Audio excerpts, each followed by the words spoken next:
Gloria Gonzalez de Lucia, Anna Smith, Here. Christine Maurer, Here. Trish Bodie, Here. Sade Fashakun, Francesca Romans, Here. Paul Gauthier. Here. It is 6:15, and with the quorum of the board present, I call this meeting of the Leander ISD Board of Trustees to order. Next. It is my pleasure to welcome Cadet Nathan Hudson of the Lone Star Company Navy Junior ROTC at Vista Ridge High School to lead the Pledge of Allegiance and the Texas Pledge this evening. Cadet Hudson is a 10th grade student at Vista Ridge High School, go Rangers, and the son of Brian and Crystal Hudson. He is an active member of the Lone Star Company's Color Guard team. Cadet Hudson takes pride in serving our community as a volunteer at Veterans Memorial Park and local adopt road cleanups. Just a few of his noteworthy personal accomplishments include Platoon Sergeant Course Graduate, Best New Cadet, and Merit Awards from New Mexico Military Academy. Cadet Hudson has also taken the initiative to mentor fellow students and encourage them to participate in extracurricular activities. His commitment to service, sharp personal appearance, and exemplary conduct set an example for others to emulate. Cadet Hudson's performance and dedication reflect most favorably on the Lone Star Company Navy Junior ROTC, his school, and Leander ISD. Well done, Cadet Hudson.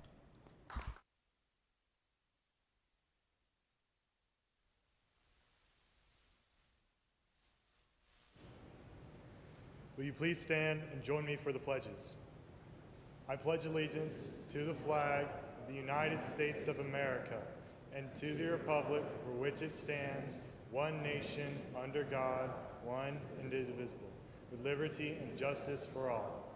Please remain standing for the Texas pledge. I pledge allegiance to the Texas flag, allegiance to the Texas, one state, under God, one and indivisible. If you'll please join me in a moment of silence.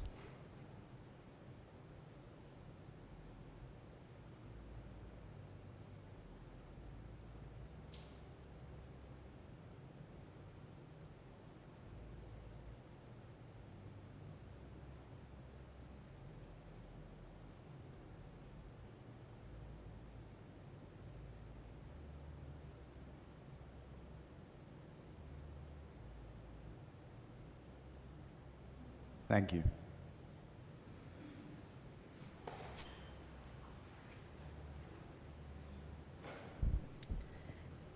And now we will move to our Spotlight on Learning with our 18+ transition services.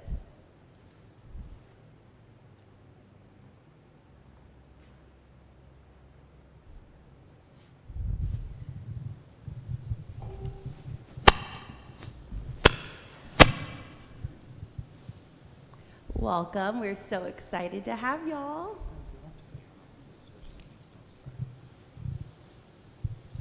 Good evening, Board of Trustees, Dr. Gehring. We are more than thrilled to be able to spotlight our 18+ services this evening. We in Leander currently serve 145 students in our 18+ services. We work closely alongside our students and families to prepare our students for life after they exit the public school system. We work on skills, independent living, self-determination, community integration, employability, and we really work alongside families and the students to help them achieve their dreams.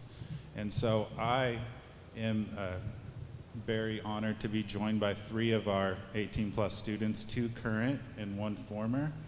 And Taylor, I'm sure y'all don't want to hear me speak tonight, so I'll leave it up to the students. Go ahead, Taylor. All right.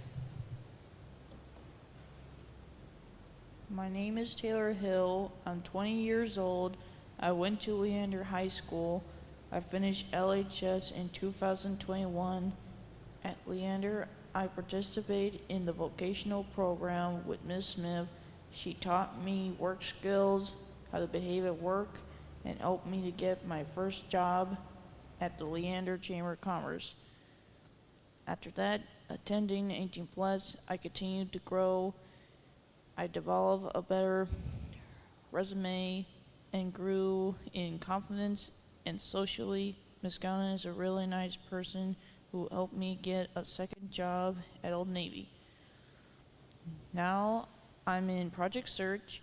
It's an internship program at Seton Northwest. I'm enjoying my first internship rotation at pre-op and surgery recovery. I kept everything organized, tidy, and sanitized. I appreciate everything. I know these experiences will help me get a better job and help me support myself.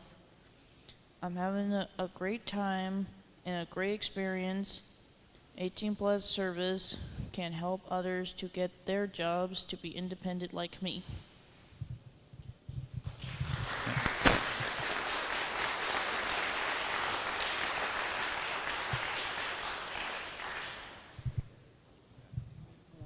Our next student, Sam Vaughn.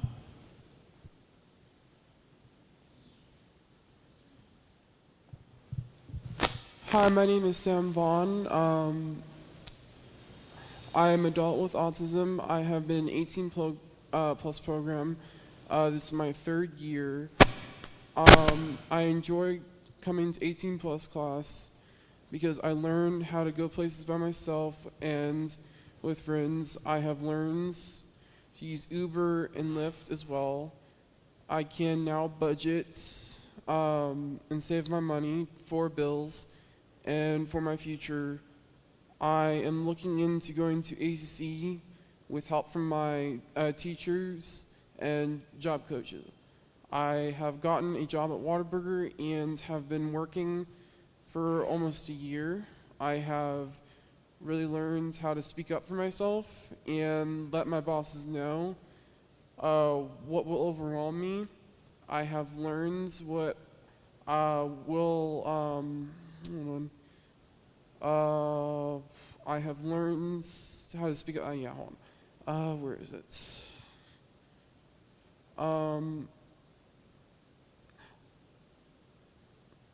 I really like to do,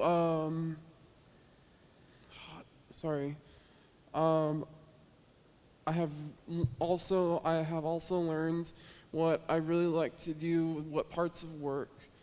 I do not care to overwhelm me. I have learned to emails and to budget when I go out for lunch. I have learned to get myself to work. I walk a lot and have lost some weight due to my walking. I have learned to cook and shop on my own, and I do it very well. I put my own recipes together and cook them for my family. But also my job coaches loved the garlic mashed potatoes I made last year for the potluck. I want to thank you all for listening to my speech. I have really appreciate the way 18 plus has helped me achieve my goals and be independent. I would like to invite you out to see what we are all about.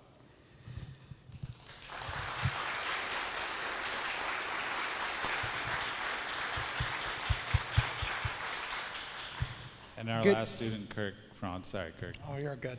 Good evening, everybody. My name is Kirk France. I'm a 22-year-old adult with autism. I graduated in May of 2023, and I accessed 18 plus transition services for 3 years. While accessing 18 plus transition services, I learned about budgeting, and I got a job at Goodwill, which helped me learn job skills and life skills. I also learned about adult dress code, and I learned about professionalism. Over my time in Leander ISD, I participated in PCPs, which is Person-Centered Planning with Ms. Geiger for 6 years. Person-Centered Planning is where you set goals for yourself, like SMART goals, and celebrate the goals of your accomplishments. For example, I used to have problems making friends, but because of Person-Centered Planning, I was able to come out of my shell and now have two great friends.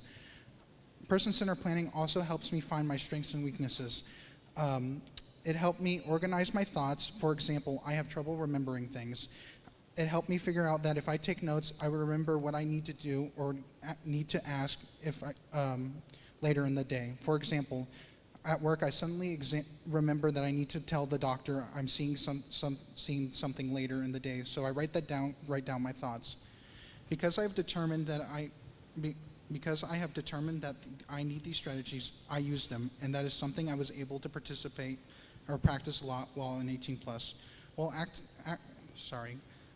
accessing 18 plus transition services, I was also selected to participate in Project Search. It helped me find out what I want to do in life, and I wanted to become either a patient care technician or a PCT, which is a patient care technician, is basically a nurse assistant in a way.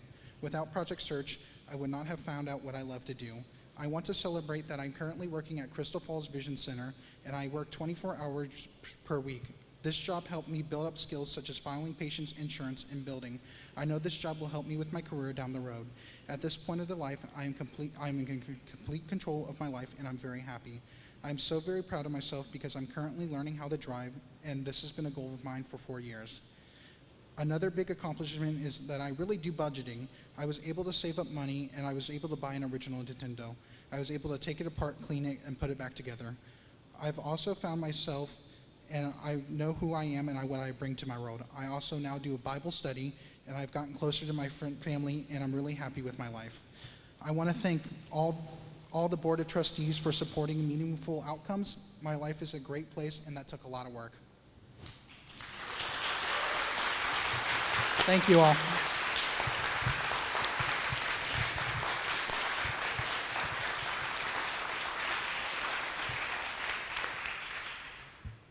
As you can see, we celebrate student voice and choice and the hard work that our students do every single day along with our staff. We are striving hard to make compassionate community contributors, and we really, really thank you for your support.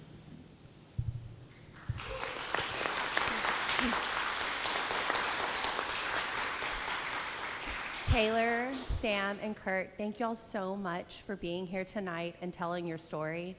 Our 18 plus service is, I believe, is one of the best we have in the state of Texas. I'm gonna go ahead and say it. Y'all have an amazing support team helping y'all get to where you need to be. And I just wanna say thank you so much, because you never know who's watching. You might have a senior at home watching and knowing that they can get to where you're at. So just thank y'all for being here tonight. And we wanna take a picture with y'all, so stay where you're at.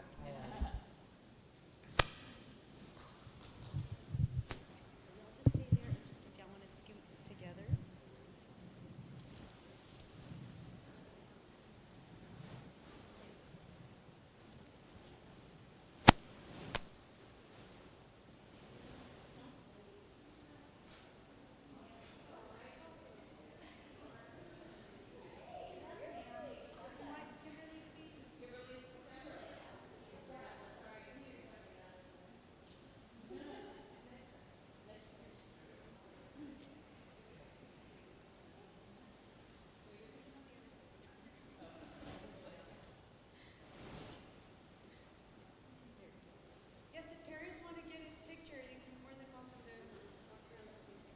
Right. And 3, 2, 1, cheese. There we go. Thank you.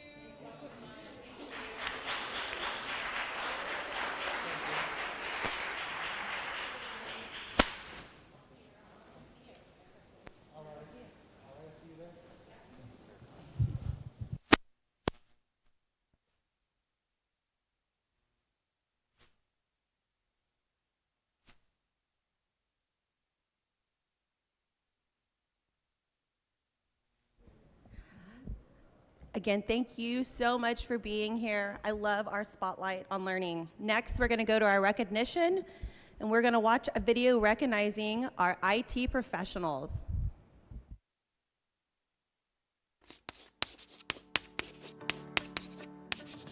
I just want to thank all the campus techs at Leander ISD. You all work day in and day out to help support staff and students. There's tens of thousands of devices that you help keep running. You make everybody happy. And we just want to say that you guys are awesome. And thank you so much for everything that you do.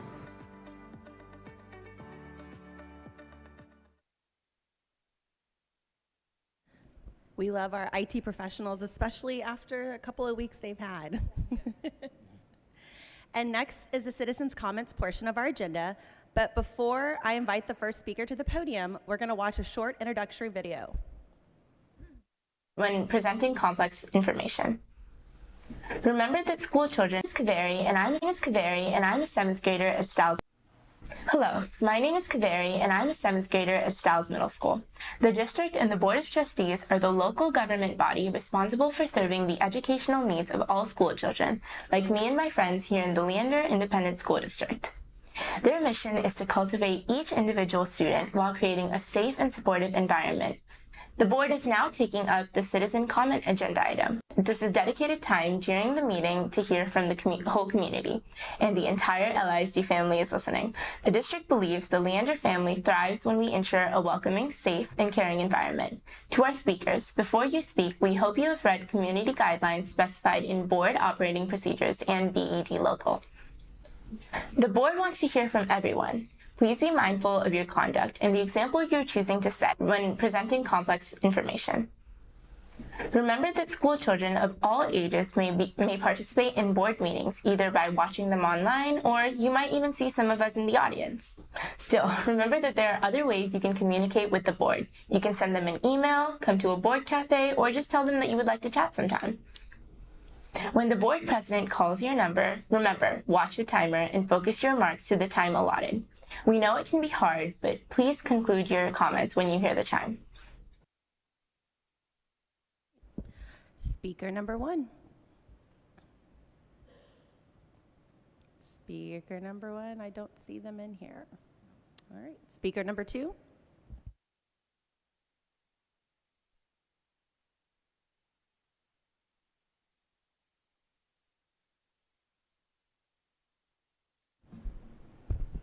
Good evening, neighbors and the board. I guess I wasn't too surprised when I heard that you had miscommunicated, someone had miscommunicated, giving out the pocket constitutions. Now I know that, well, let me just ask you, do you love this country? I guess it's a real question, isn't it, these days? Do you? Because I don't think it's really possible to forget our Constitution. Reagan said, if you don't teach the next generation what is the Constitution, what their freedoms are, praise it, train those kids, what happens? Tyranny, that's what happens. We are currently wobbling in this country, as I'm sure you all know. It's not particularly big news. You're not helping by forgetting, and I'm going to give you the benefit of the doubt that it was a miscommunication. But please, hand out the Constitution to our kids. They really need to know if they're going to hold their elected representatives, and in this day and age, a lot of unelected representatives, accountable. Thanks. Thank you. Speaker number 2. Now speaker number 3, please. Speaker number 3. All right. Speaker number 4.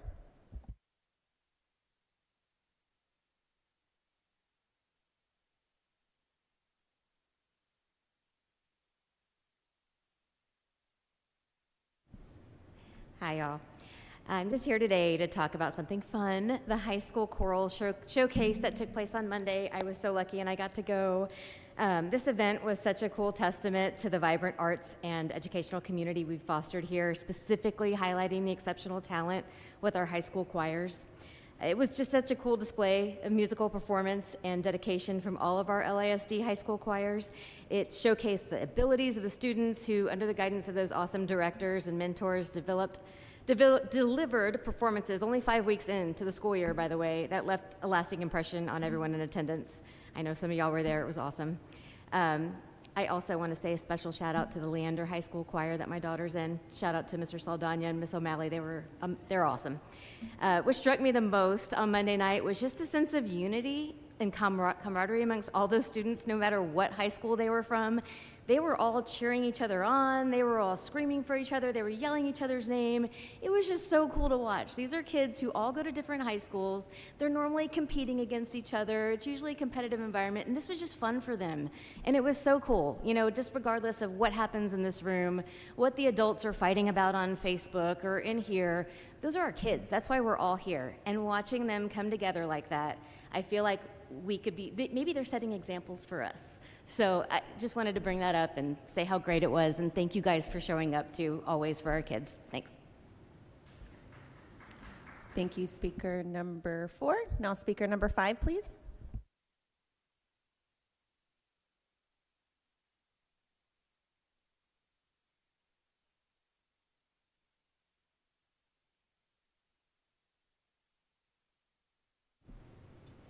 Good evening. I'm Jennifer Craven. As promised, I said I would be coming to talk to you about the different experiences I've had over the 15 years that I've had children in LISD schools. A few years back, my child's second grade teacher came to me and said, "I'm not supposed to do this, but your daughter doesn't like math and hates going to class. You need to ask for her to be in the other math teacher's class." When she came here, she loved it. So I went to the principal and asked to switch math teachers, and she said no, which unfortunately seems to be the Leander way of how we start. After a while, she agreed to change my daughter's teacher.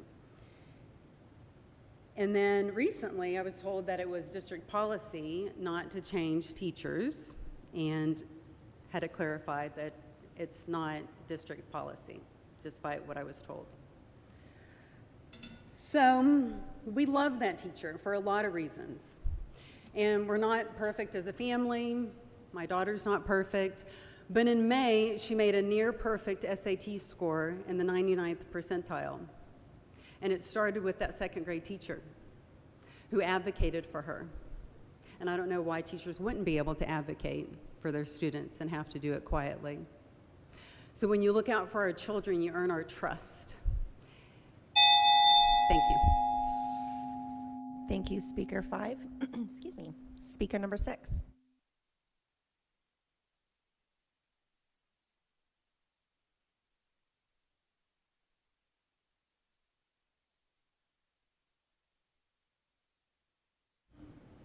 Good evening. Happy Hispanic Heritage Month. Great t-shirt, lots of colors. I want to thank you for all that Leander does for our 18 plus and our special education students. My brother is a special education person many years ago. So that has a special place in my heart and soul. And I appreciate all that our school district does to help that. I do want to touch upon this Constitution issue. I'm not really happy that the district gave constitutions out from a very political group. They have ties with the hate group Moms for Whatever and other groups. I'm all for handing out constitutions. You just need to find a better source and do better by that next year. Plus, I almost think that most of our kids have access online to constitutions, be it through their phone or their iPads or whatever. So I'm not sure that we didn't just waste a whole lot of trees in that exercise. But Leander continues to do well. I was so overjoyed to see the recent STAR results. Many of you here on this board, on this dais, are to be congratulated for that work. Thank you again for your service and all your work. Thank you. Thank you, speaker number 6. And that concludes our citizens' comments for the evening. We will now move to consent agenda. I need a motion from my board. I make a motion to approve the consent agenda as presented. I'll second. We have a motion from Trish and a second from Francesca. Discussion? Right, no, all those in favor? Sorry. Oppose? All right, 6-0, consent passes. 5-0, I'm sorry, y'all, I need more coffee. And next, we'll move to the superintendent's report. Thank you, Madam President. And just as our speaker mentioned, the Choral Showcase this week, really phenomenal. We want to thank all the board members who attended, as well as the community showed up to see our kids really put in their best foot forward. We also want to thank Representative Goodwin for showing up and really staying the whole time to listen to our kids perform. I think it really helps all of us when we take part in events like this, so we really appreciate that work.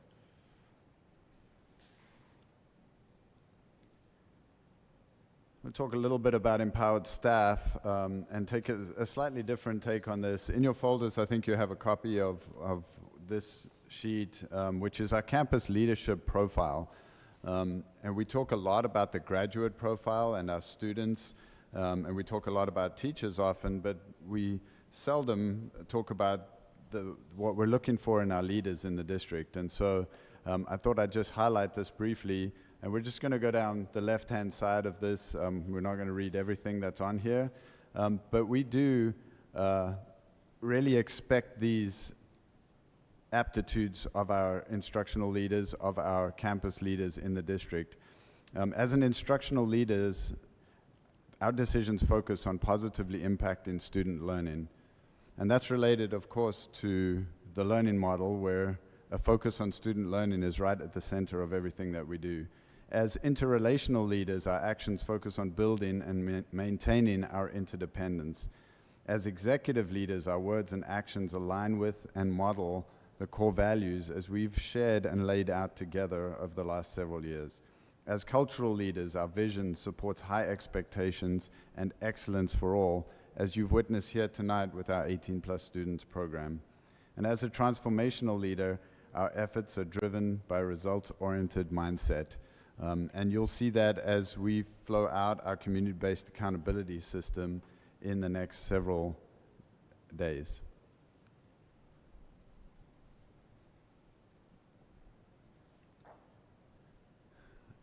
I want to highlight some of our empowered learning that's happening in the district as well. And so at Early College High School, I discovered that every week they ask their students to think and reflect on the leadership, the graduate profile that's in the district. And then they ask the students to report back on those reflections, and they publish them to all the other students. And so I grabbed a few of those, and I just want to read a couple to you. And so under critical and creative thinkers, in engineering class, all of the members of my project team had different ideas and designs. We used a prototyping process to test several models until we found a design that worked. And as skilled communicators and collaborators, what this looks like for us is a group of us wanting to have a literature club during our advisory time. Our club is completely student designed and led. We work together to decide the structure, the themes, and we created a Google Classroom to support students interested in both reading and writing. Under critical and creative thinkers, in computer science class, we're encouraged to solve problems in different ways using unique methods, and there's always a variety of people and a variety of answers. Under compassionate community contributors, my classes are so diverse, it helps me to see different perspectives. I understand more, and I'm becoming more compassionate. And as skilled communicators and collaborators, our teachers model strong communication skills and flexibility in how they provide us additional academic supports. It is normal for us to be working in partnerships and groups where we have the opportunity to practice both collaboration and effective communication. And again, under compassionate community members, Early College High School is so diverse with so many different ideas. I feel safe to share my thoughts and opinions. Students have voice in campus decisions and can initiate change. And this one I really like. In debate, we struggled, but we have learned how to give and receive constructive criticism. In my ACC classes with both Early College High School and traditional community college students together, I am learning to adapt to my audience and grow in confidence. At Early College High School, the answers to questions are unexpected, unique, and complex. And the teachers at Early College High School have a different teaching style. They guide us so we can discover. We are learning from them and are teaching and guiding our Cohort 2 scholars as that campus continues to grow out. So let's talk a little bit about safe and innovative learning environments. This display is from our culinary students at Glen High School.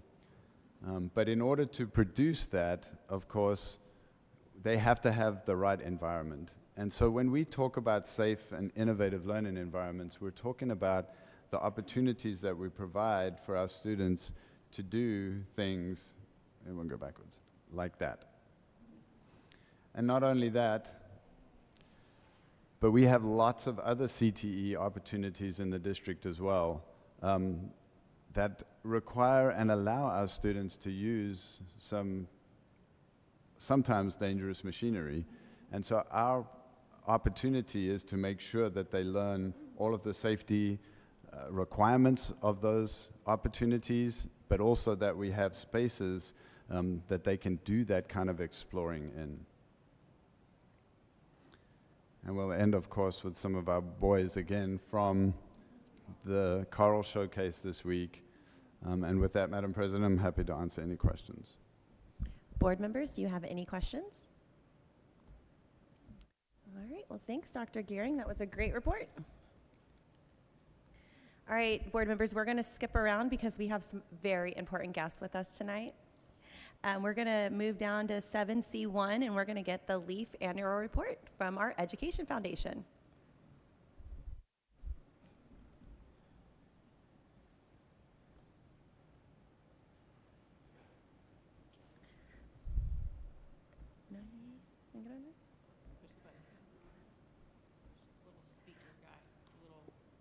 There's like a little person guy that's like yelling at you. Yeah. Hi, welcome. I know y'all need to press it. Maybe. All right, there we go. Now, Yours not on. my green button's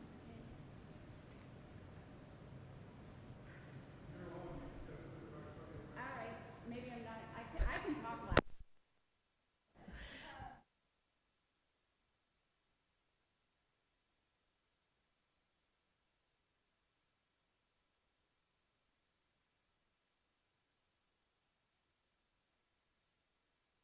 Report, and there we go. It's always just a button. You want to introduce yourself? My name is Devin Williamson, and I'm the president of LEAF this year for 2023. All right, we're going to take you through LEAF. We're going to talk a little bit about how LEAF started, what we've done, and where we want to go. And this is our current board of directors, and I am really excited about their commitment and the hard work that we're doing through our committees with our board of directors.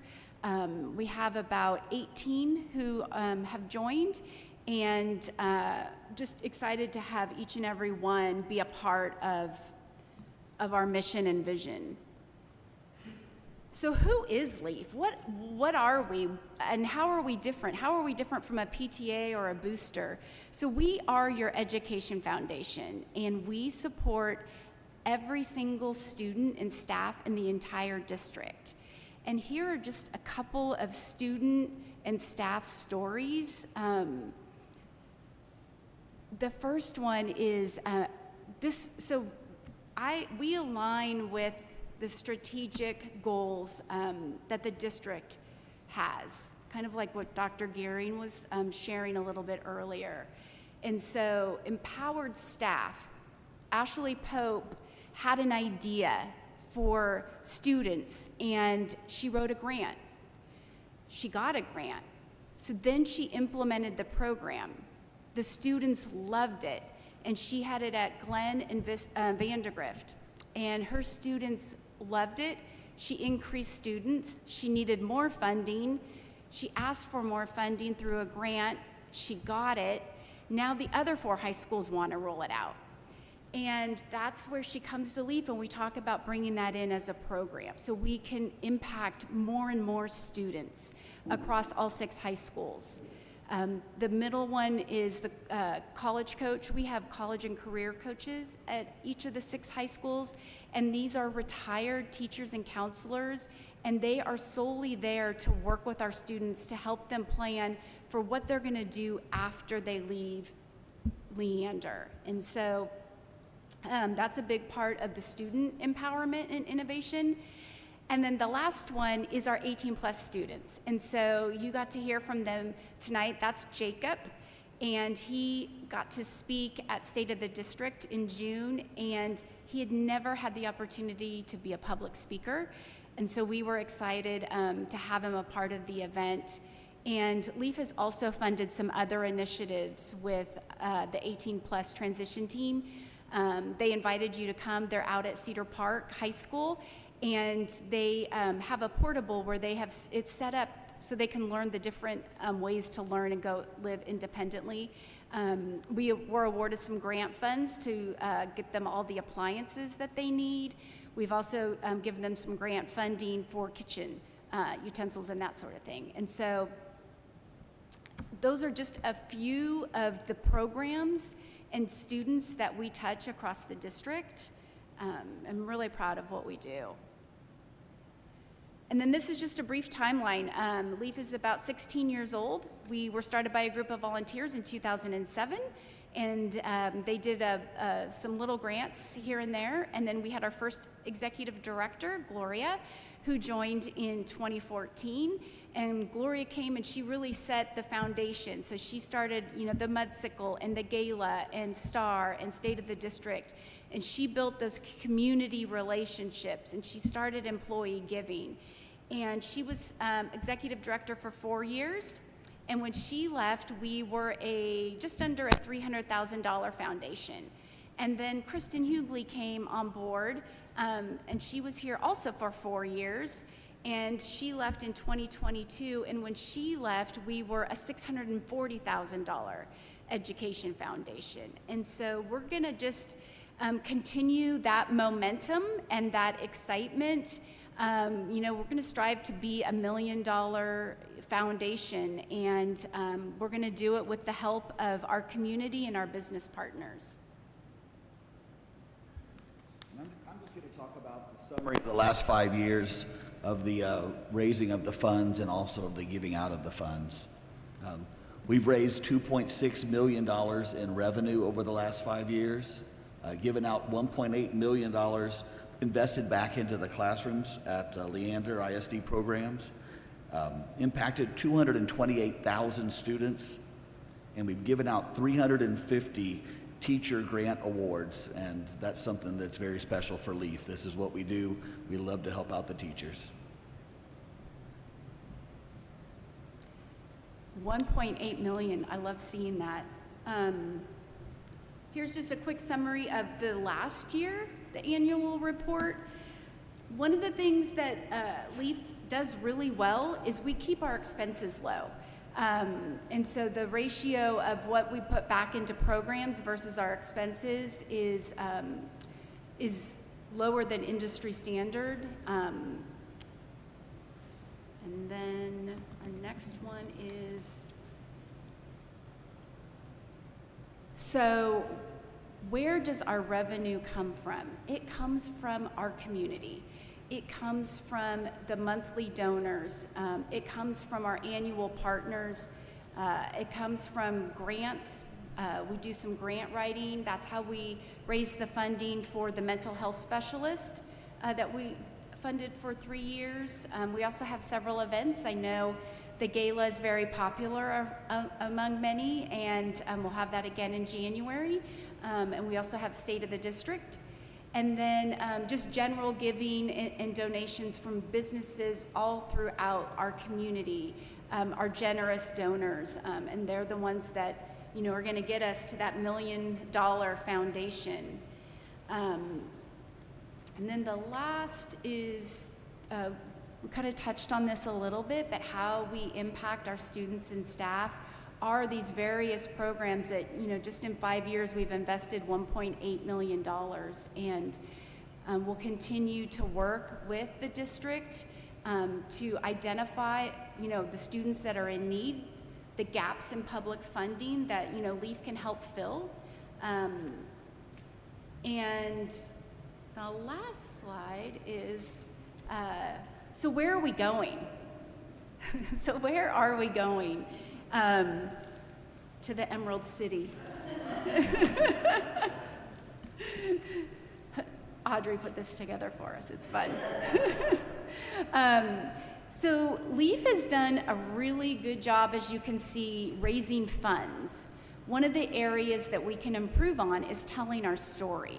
So getting out in the community, the big impact that LEAF does. I think most people, if you're familiar with LEAF, you're familiar with our teaching grants. And I think of the teaching grants as kind of the icing on the cake. That's the fun, you know, teacher classroom innovative program. But really the cake, the heart of where LEAF makes an impact are those big district-wide programs that we can do across campuses.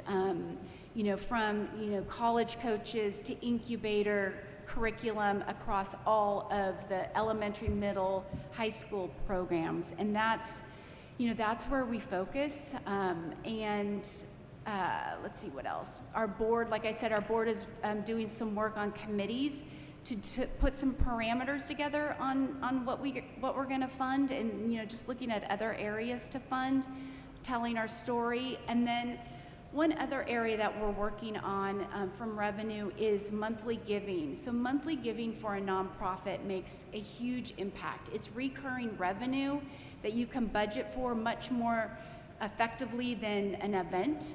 And currently we have about 1,000 LISD staff that give. So 1,000 give $5 to $50 a month out of their paycheck. Last year, they raised $37,000. Our community has raised $17,000. And so we are inviting our community to match and get close to that 1,000 people that are giving, so we can match our employees and our staff. And one way to look at it is we have 42,000 students. If we had, every student had a sponsor that gave $2 a month, so that would be $24 a year that you would give, we'd be $1 million foundation. So we invite you to go to leaftx.org and sign up to be a monthly giver. And then the last, I want to thank our annual partners. These are the businesses that continue to come back and commit to the Education Foundation, and it's with their dollars and donations that we are able to impact some of these programs and the students in our district. And there you go. And that's where you can go to follow us on social media, sign up for our newsletter, and that's it. Do you have anything else? That's it. Thank you for the time, y'all. Yeah. Do you have any questions? Board members? So I sent you an email, but I can ask y'all now. If you've already done monthly giving and you want to increase your monthly giving, is there a mechanism to do that, or should we just go ahead and make the donation monthly giving online? Oh, you can just do it online. Okay. So if you want to increase it and you want to change it. You're already a donor. Yes, I have to cancel yours and have you redo it. Well, we'll figure it out. Yes, but I can do that. I want to know how to increase it, because you definitely talked me into it. I can absolutely do that. And the other thing that I wanted to go back to is you had your slide where you talked about a teacher, you know, getting a grant, putting the project into a couple of campuses, and now you're looking at putting it in all the campuses. And I love that so much that, you know, not only are you giving teachers grants, but you're able to like grow programs, and really it kind of adds to that whole thing that we're talking about, that empowered staff, which then supports our empowered student learning. So can you tell me, do y'all see that program growing, or is there anything I'm missing in there? No, I see it growing. And what I love about this story is that Ashley, Peggy, and Brittany felt empowered to write the grant. You know, they had this idea and they wrote the grant not knowing if they were going to get the funding, and they took the time out to do that because they believe in their students and they believe in the opportunities that they were going to provide them.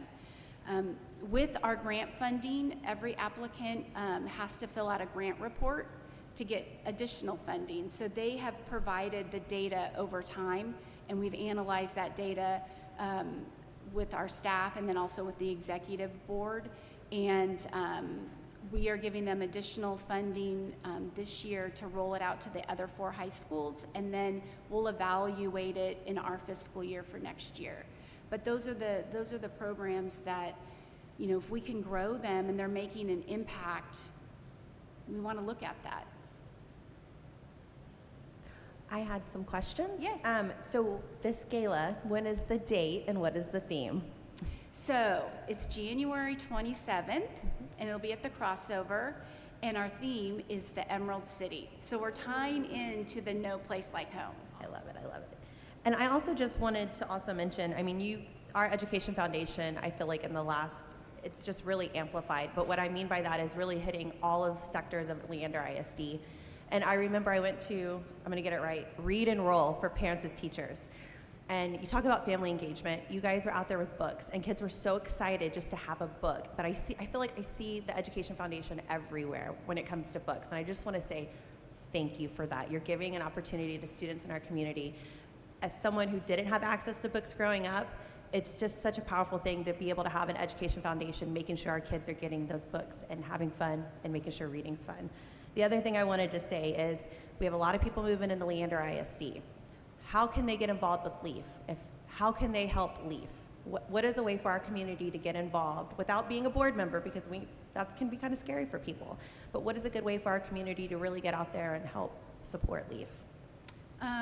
One of the ways is we have some volunteer opportunities, and so they can reach out to us. We have our book portable, and there's some other volunteer opportunities we have, and then being a monthly donor. That's always a good way just from a financial perspective. We also have campus ambassadors. So we are a staff, I love that you see us everywhere. We are a staff of 3.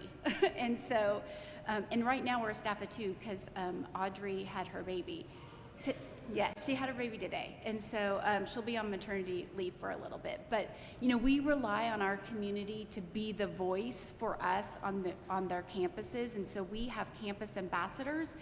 And we are so very grateful and thankful for their support. And so, you know, you can be a staff member or you can be a parent or family member and be an ambassador. And so that's a great way to get involved.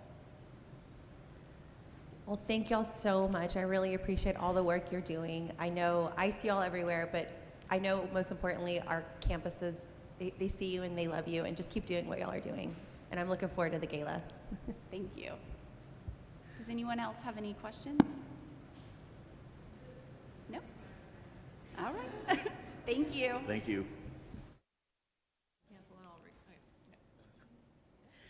All right, board members, we're going to move around once again. We have another guest in the audience. We're going to go to 7B1, the Legislative Committee update. Colby Nichols, you are up.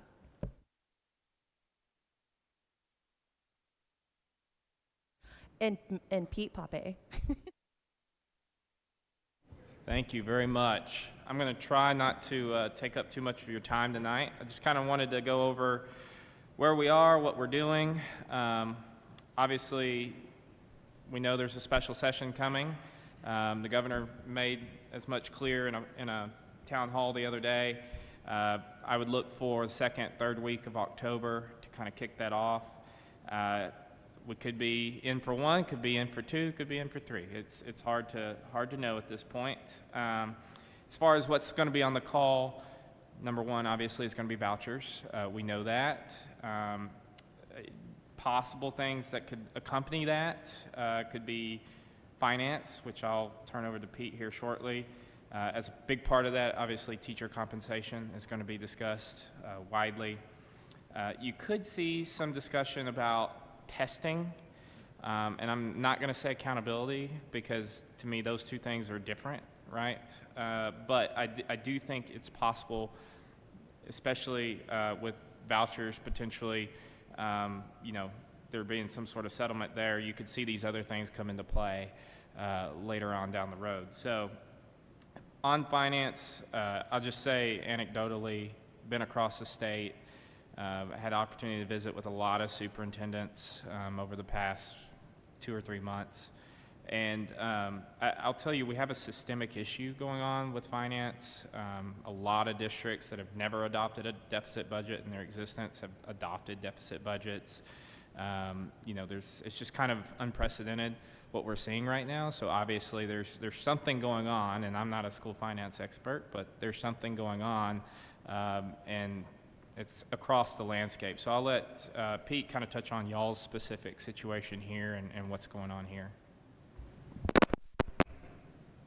Thank you, Colby. Madam Vice President and members of the board and Dr. Gearing. I was talking about school finance. I don't have my crystal ball. I wish I could tell you exactly what's going to happen, but it brought some information so that you can at least understand when they start hearing what they're talking about, you'll know how that will affect Leander ISD. So the main thing that when school funding, the main driver is the basic allotment. So just to kind of reiterate what we've talked about in previous board meetings is for every $100 increase in the basic allotment, it's about $5.1 million increase in funding for Leander ISD. So when the special session begins, and if you hear 100, 200, 300, you know, just take that. If it's 200, multiply it by 5, so it's 10 million, and just go for there. So it gives you wherever they land, you kind of can figure out exactly what the increase for Leander ISD will be. A couple things because of the compression. We don't pay recapture on tier 1 anymore. We paid only on the tier 2, the copper pennies. So the basic allotment really will have no effect on our recapture payment. So that will stay the same. So it will be increased funding for us as well. One of the things I have heard and confirmed with Colby as well, that he's heard the same thing, is that they were planning on looking at the special education weights. Now, these are weights that I think I was in 6th grade when these things came out, like 1984, or whatever it was. So they are way behind. And just to kind of give you an idea of what that means for the Leander ISD budget is, the basic allotment drives the other allotments, special program allotments, and then because the basic allotment goes up each time or every few sessions, the legislature has passed, you have to spend a percent of those allotments. So I'm giving you the net numbers. So we get about $48 million in the allotment for special education. We have to spend 55%. So we have to spend about $25 million. And we don't have any problem spending that.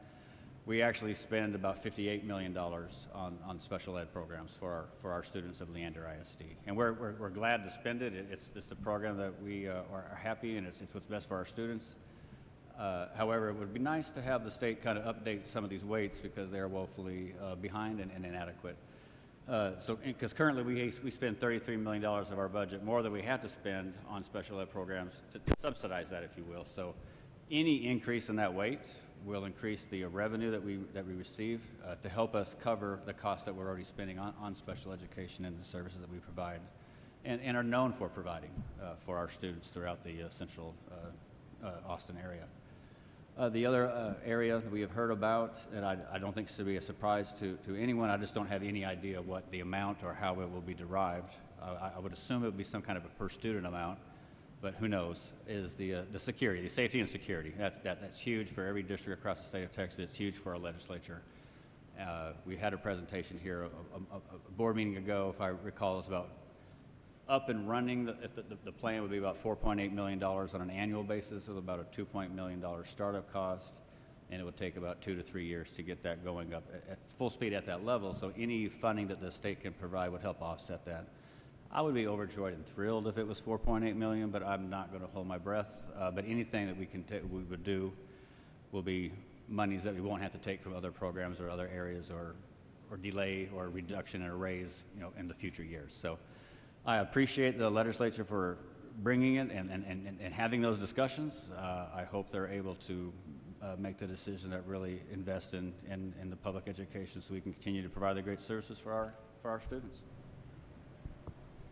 Thank you for that, Pete. And so 6th grade, 1984? Yeah. All right. Do that math later.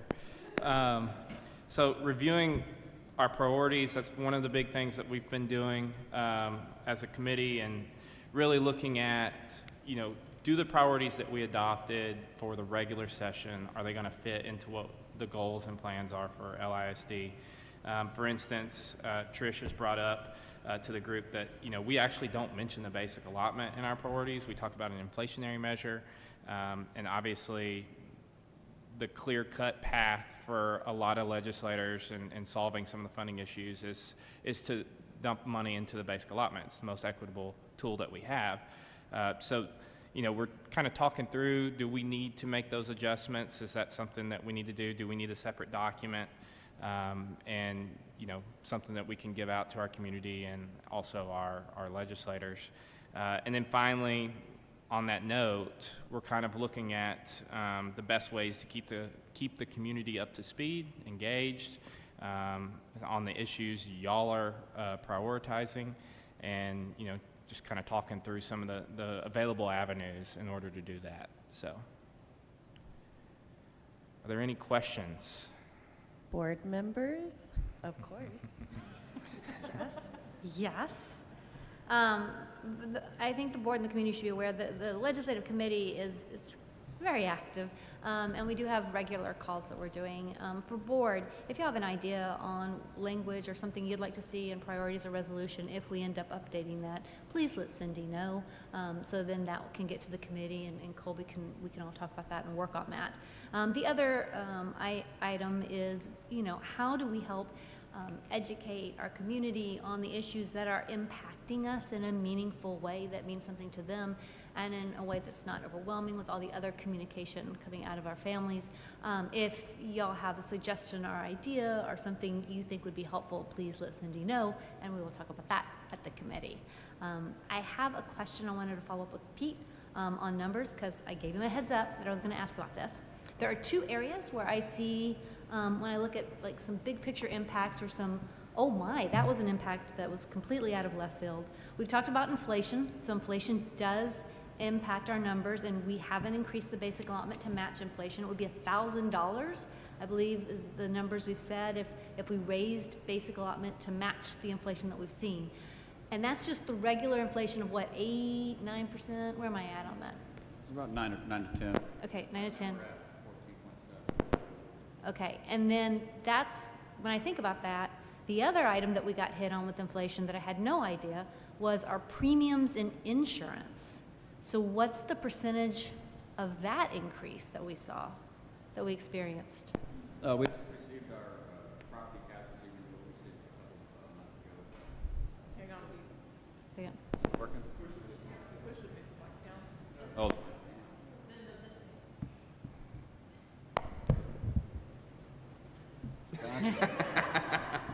That down, okay. It's like a puzzle. All right, okay, my bad. Okay, got it. So, we spend about $2.1 million a year on all insurance premiums. About 1.9 of that is strictly for property casualty. I mean, we have auto liability, you have cybersecurity, you have some other things, but 1.9 of it is property casualty. So we are looking at statewide, it's looking at 35%. We had a 20%, so it's it's about 400,000. But we also had increased our deductible from 250,000 to $1 million. Right. So, the premium, we didn't go up the full 35 like everybody else, but we did have some plan design. We had some more risk on our end as far as deductibles.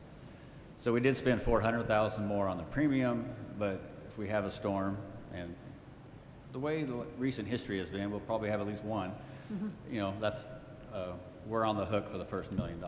Well, the way I'm seeing it is when we use that number of 9 to 10% inflation, there's other areas where we've seen 20 or 30%. Yeah. So, I mean, $1,000 is actually a conservative estimate when, at best, when we're looking at the different inflationary factors. And for special education, if we go back to that for a minute, that was $33 million that the state doesn't fund, and that's not in the weight, so we're having to add that extra to cover that. And I believe you said that would be like, if I said, what is the equivalent? Like, how does that impact somebody in a classroom? You said it would be like the equivalent of, don't worry, I wrote down the number, 515 teacher positions. Yeah, that's there's a lot of things you can do, obviously, with $33 million. And so at a district our size, that would be approximately a little over 500 teaching positions or equivalent at that salary. So like I said, any help that they could provide or that they could update those weights would definitely allow the district to not have to subsidize as much and for special ed, because the weights would help cover it, but that's more money that we could have for other programs for all of our students at Leander ISD. But like I said before, look at it as a statewide, I didn't say it before, but as a statewide basis, the state of Texas funding formulas shorts special education about $1.8 billion. And that number's just grown, through each year. It's probably decent at 84 to about 94. Then after that, it just, inflation caught up and other things, and services have changed. And those weights haven't been changed or adjusted. So Pete, the $33 million was for last year. We spent more on special education, right? Yes, 22, 23. Because of the special education allotment's been outdated since 1991. But it's also, I think the board and our community also needs to know, we are evaluating students high, and we are identifying students at a high rate, right, Ms. Waltman? Is that correct? But I think our community also needs to understand, we have an obligation to provide these services. We have there's no cutting here. We have to provide these services for our students because it is a legal obligation.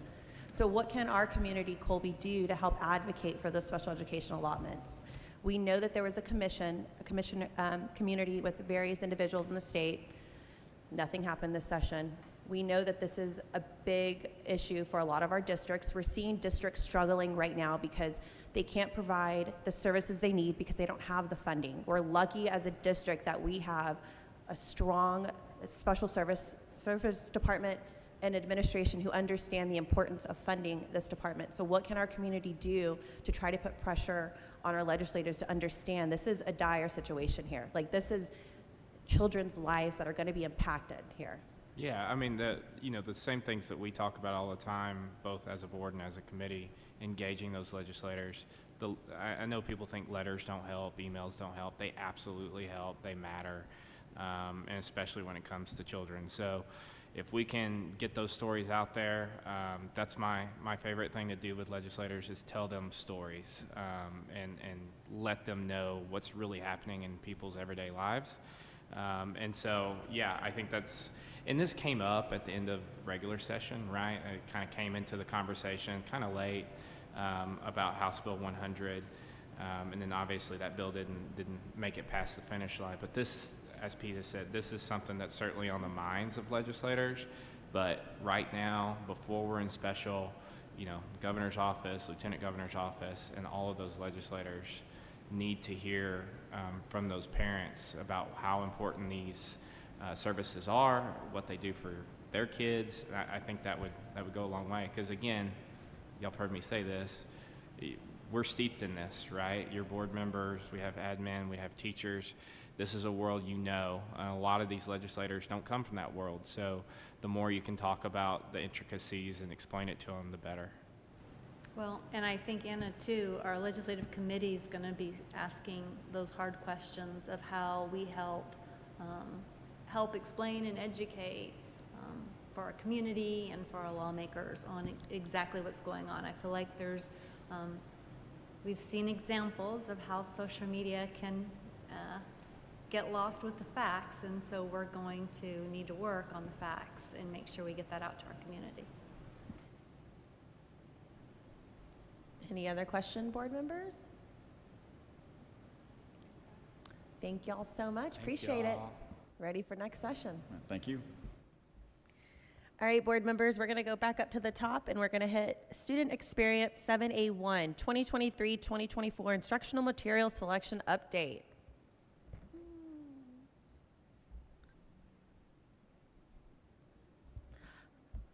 Welcome. There we go. Thank you. Glad to be here. Is this my clicker? All right. Good evening, Madam Vice President and Board of Trustees, Dr. Gearing. I'm happy to be here. I don't have just the easy slides this time, so I get to do a full-on presentation all by myself, so I must have passed the test with Dr. Gearing. I'm excited to be here tonight to share a riveting presentation with you on the instructional materials adoption process, or the selection process. Formally kick it off tonight and just give you an overview of the process, including some dates, who all is involved, and et cetera. You've probably seen a very similar presentation in the past. So just to reiterate that, our purpose is to provide you that overview with some dates, and explain to you how we get feedback from our community, and especially our teachers, students, and parents, et cetera. So these are all the courses that are up for materials adoption this year. You can see that we have several courses through the Career and Technology Education program. You may remember, I believe it's Proclamation 2024, where they changed the way we adopt resources for CTE courses because there are so many of them. I think we have 195 or something in Leander. And so they'll always be a part of this process. It's an ongoing rotation, and they do it by the programs of study. So Jamie Everett, our Assistant Director of Career Development, and then Mitzi Powell, the Coordinator of Career Development, facilitate that process, and they're part of our district selection steering committee. Then for K through 12 science, we're adopting all grades and courses. Anna Whitehaven, and then Jennifer Kazuba, who's our new elementary science coordinator, will facilitate that process as well. They're also on our district steering committee. We do have a new course that we're considering. It hasn't been approved yet, but it's going through the process, so we're looking at materials for that in case it is approved, and that course is listed there, and it's astronomy, of course. And then AP courses, just a point of interest, they are part of a core content area, but we do separate them out. It is a slightly different set of materials that we consider for those courses. And Kip Harmon is facilitating all of their social studies, and then of course Anna will do those that are science in the AP category. Can you remind us which ones are updated due to proclamation, TEKS kind of revision, versus which ones we're just revising? Which of these are due to TEKS revision? Mm-hmm. All the science, I believe they're all tied to the TEKS revision, yeah. I don't see any, but so I just wanted to make sure. So then it's all the TEKS. Yes. Okay.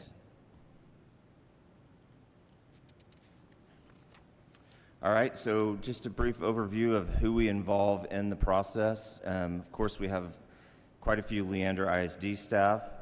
We have an instructional materials district steering committee, which I just mentioned. So it's the coordinators that are that have content that's having materials adopted. I am also on that committee, and then a few other district staff as well. And then we have the district instructional materials committee, which is made up of teachers who are selected by the coordinators and nominated by principals as well. So they really do a lot of work. Every campus has a person that serves on that committee, and they meet regularly with our coordinators, and they are provided with training over the rubric that we use, and they also participate in publisher presentations that they get an overview of different resources, et cetera. I think that was pretty much it there. And then our campus selection committees, they are led by each of the campus representatives that serves on the district committee. And then usually it's a person per grade level in an elementary, and then in a middle and high school it's a department that is tied to the course that is adopting new resources. Then of course parents, students, and community members, so we do that in a few ways. We have the Community Curriculum Advisory Committee, which I facilitate, and this process is a big part of that committee's discussion. And then we have the Superintendent Student Advisory Committee, so students have an opportunity through that to provide some input. And then our district-wide Educational Improvement Committee as well. So that alone catches a wide group of people throughout the community. And then through the process, we'll have just open viewing times at a couple of locations, which I'll explain in just a minute. And plus our curriculum coordinators run online Zooms that anybody can sign up and participate in those as well. So a little bit more about the teacher and staff feedback. I kind of got into this just now, so I don't want to repeat too much, but that district selection committee, we do ask them to participate in all the committee meetings. They get the training on those specific rubrics, the publisher presentations, and they also serve as a liaison between the district committee and back at their campus level and communicate with parents there, also their colleagues and their administrators. The campus selection, they do review the materials as a campus through the facilitation of that district person. They do utilize the rubrics that are all based on EF Local, our policy that drives all this work. And then they compile and provide their feedback, and then they get to collectively determine a recommendation for their campus that is brought then to the district committee. So opportunities for the community feedback occurs through January through February, but really anytime if a parent or any community member wants to give input, we're going to listen to that, but formally we go through some processes. And you can see those listed here. We do have an instructional materials selection website. It is up and been updated for this year. There are not samples and listed there yet because they aren't available. The publishers are just starting to release them, and coordinators in some of the committees are starting to look at them, but we don't have the approved list from the state, and we don't get that until December, I believe. But they will be up and viewable online when the time comes. And then we do have samples available that will, or make available, when they have hard copy samples. If they don't, we put a QR code out so parents can come into these two locations, the admin building, and then also Cedar Park High School, so that anybody can go and view those things as well. And then, as I mentioned, the collaboration with DWIC, CAC, and the Student Advisory Council. And then those 3 listening sessions open to any community member as well. One of the things we've been talking about in our steering committee is how to get more feedback from the community. And we do that through a form, and we're going to continue to do that. And we're looking at the questions that we are asking on there that will maybe prompt a little more feedback from a community member. It's very easy to get teacher feedback on these because they know the content, they know what they're looking for. This impacts their daily lives and their work. But parents don't necessarily look at these resources, or non-educators, anybody in the community don't look at the resources the same way we do. So we've talked about listening to questions that were asked, even maybe just tracking questions that were asked in all these various forums that we're providing, and see if we see themes, so that'll help guide some of our decision making. And plus we can provide better data to the board when we come back and explain what type of feedback, how much feedback, so it is very clear that we have done our due diligence to get that from our community. So how do we evaluate these instructional materials? So we have rubrics, and those are all centered around EF Local, or based off of EF Local, and the committees are given specific training on these. And then there's a portion of the rubric, if you have not seen it, the first section is all about EF Local, and if any of our resources that we're looking at don't meet that particular criteria, we don't continue on with that resource because we wouldn't recommend anything that doesn't align with board policy. So these bullets just kind of provide an overview of some of the things that we're looking for that are highlighted in that rubric. I don't want to read them to you, but those are the different things that will impact that decision. And then there's a few more on this next slide. When we make a board recommendation, this is a little bit redundant, but we do base that totally off of the policy and the rubric, which is based on the policy. We take into consideration all the community feedback, campus feedback, and then other factors like what language are there Spanish resources available for our bilingual or our dual language campuses? What's the price? Student data privacy. A lot of the text and the resources now are all online. It requires us to upload student information, so we have to look at their privacy guidelines to make sure we're not violating FERPA. And then what is the alignment with the Leander curriculum model and our pedagogical beliefs here in the district? So here's an overview of the timeline. So we've already started establishing those district committees, and I believe most of those are established. I think all of those are established now, and the meetings have begun or will be soon. Then the campuses will start looking at resources and having different meetings on their various campuses. And then you'll see in January we'll start gathering feedback. So that's a really tight timeline, but we wait till the state narrows it down, and we're down to just a few so that we're not getting feedback on hundreds and hundreds of texts. So, and then we will review the recommendations with the board in a March board meeting, and then hopefully everything goes smoothly, and we'll be adopting those recommended materials in one of the April board meetings. And then in just terms of what communication that you, the board, can expect, obviously you're here tonight in September for the overview, and then in January I'll be back to do an update on the progress. And then there would be opportunities for the board members to provide feedback on instructional resources through January and February at that same timeline. And then again, that final recommendation and consider approval in March and April. And then here's just a summary of all these things. I don't want to repeat it, but this is just in case anybody from the community is pulling up this presentation, they can, and this is also posted on the instructional materials page as well, but they'll have access to all the dates so that they know now when they can go and provide feedback. We have it all set up, ready to go. And I believe that is it, if there are any questions. Board members, do you have any questions? I have one. How much input by the community does it equate to the decision in choosing the materials? I don't know how I could quantify that for you tonight. I would say that we definitely want to engage our community, and their students will be utilizing these resources. You know, obviously that we would not take into consideration anything that was counter to EF local, but we're looking for alignment between what the community expectations are, what teacher expectations are, all based on EF local, and hoping we can reach some type of consensus there. Well, the reason I ask that is because I've been having a very difficult time, of which I let Dr. Geary know this afternoon in an email.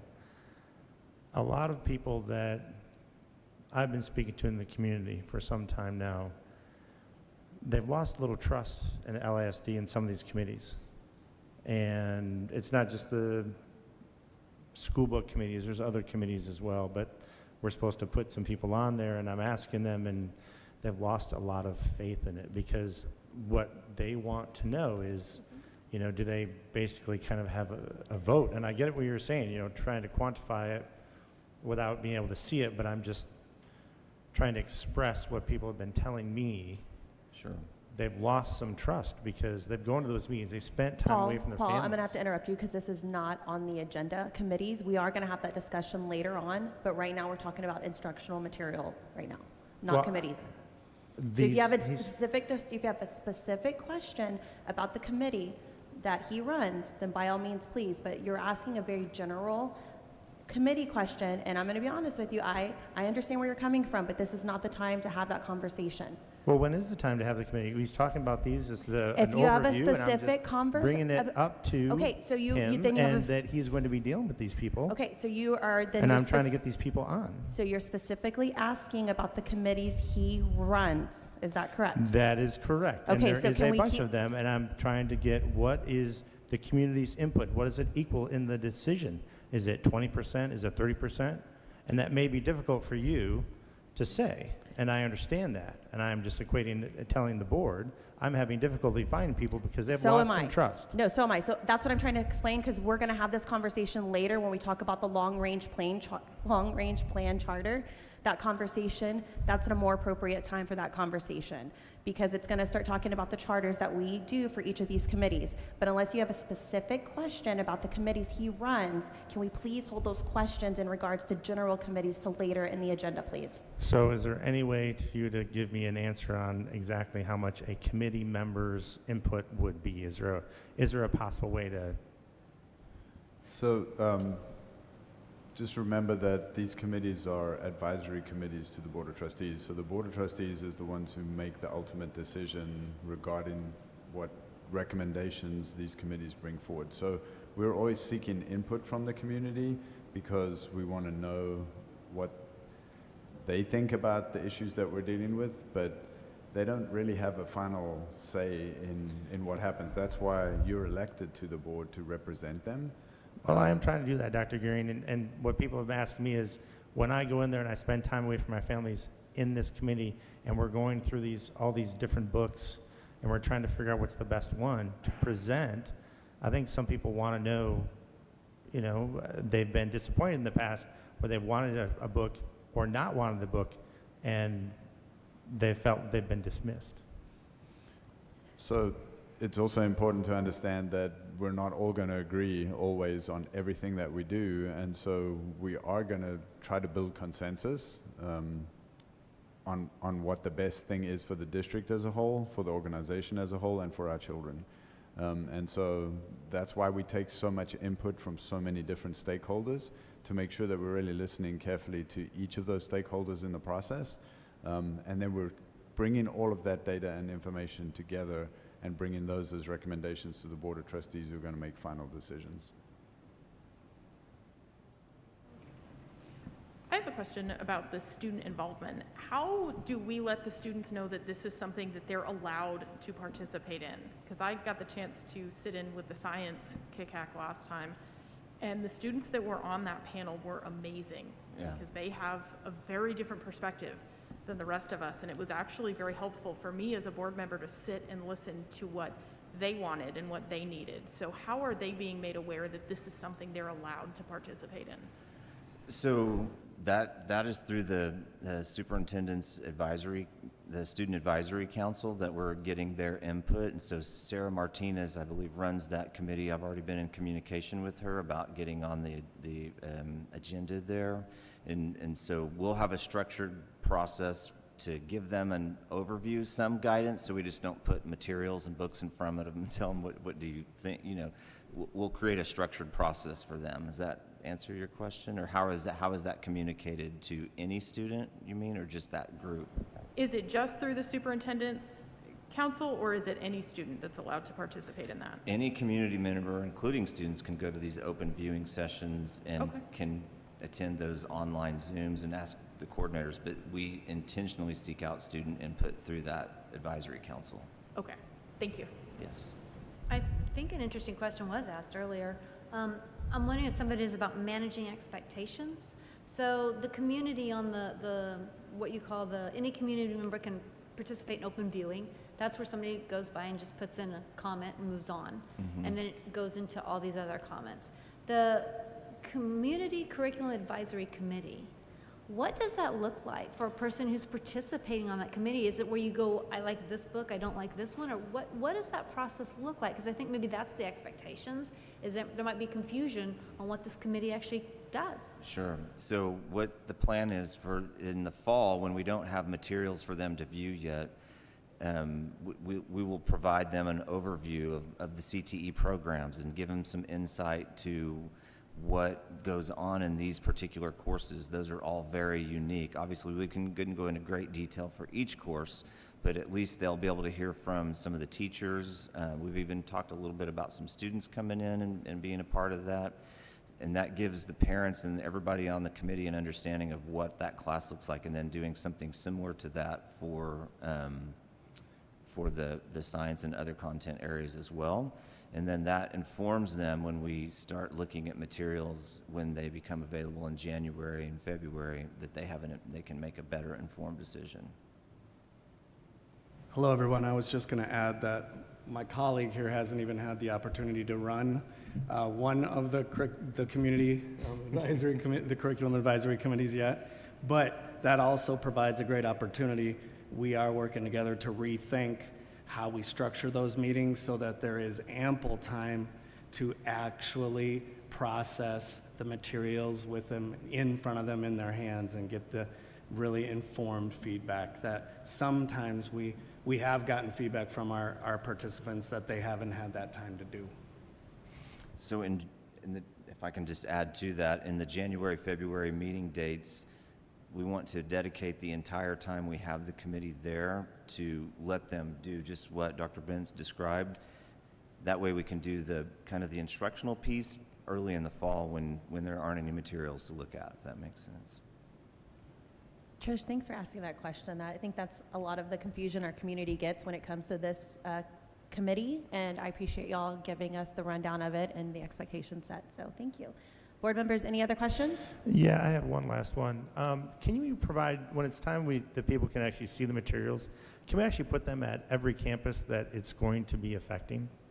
I know before that you normally put it at the district office, but the district is ginormous at 200 square miles, and I realize it would require people to be going around to different campuses, but since it is important to each individual campus, that might be very helpful for the people that are, picking and dropping off their students.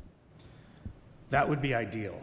And they do not give us that quantity of materials. They give us a reasonable amount, couple sets, and the digital access, which I know you don't love, but they do afford us the digital access as well, so that kind of allows it to get out. We struggle with where to place those materials to try to help them to allow access with the shortest amount of geographic distance to cover. Just to answer your earlier question, we really do need participants and community members to give us feedback. And one of the things that you all know is it has been a challenge to get people to actually provide the feedback. We've made some strides. I remember we had quite a few people visit the website this last time, but then even just putting in some comments and hitting submit has been a challenge. So we are up for any ideas that our trustees have, and that's, we're trying to build that into the manual to ensure that we get the feedback, not just offer it and nobody participates, but how do we ensure that we get the feedback?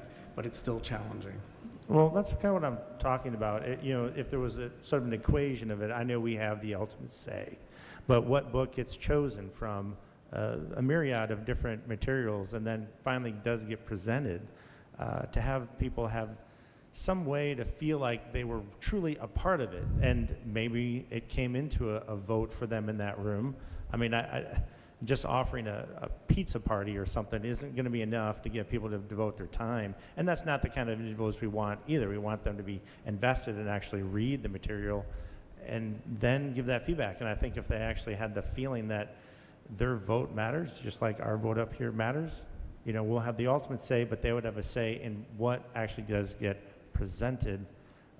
It might make people feel like their time isn't just a check in the box. Let me chew on that one. We'll go back and talk about it a little bit, noodle on it.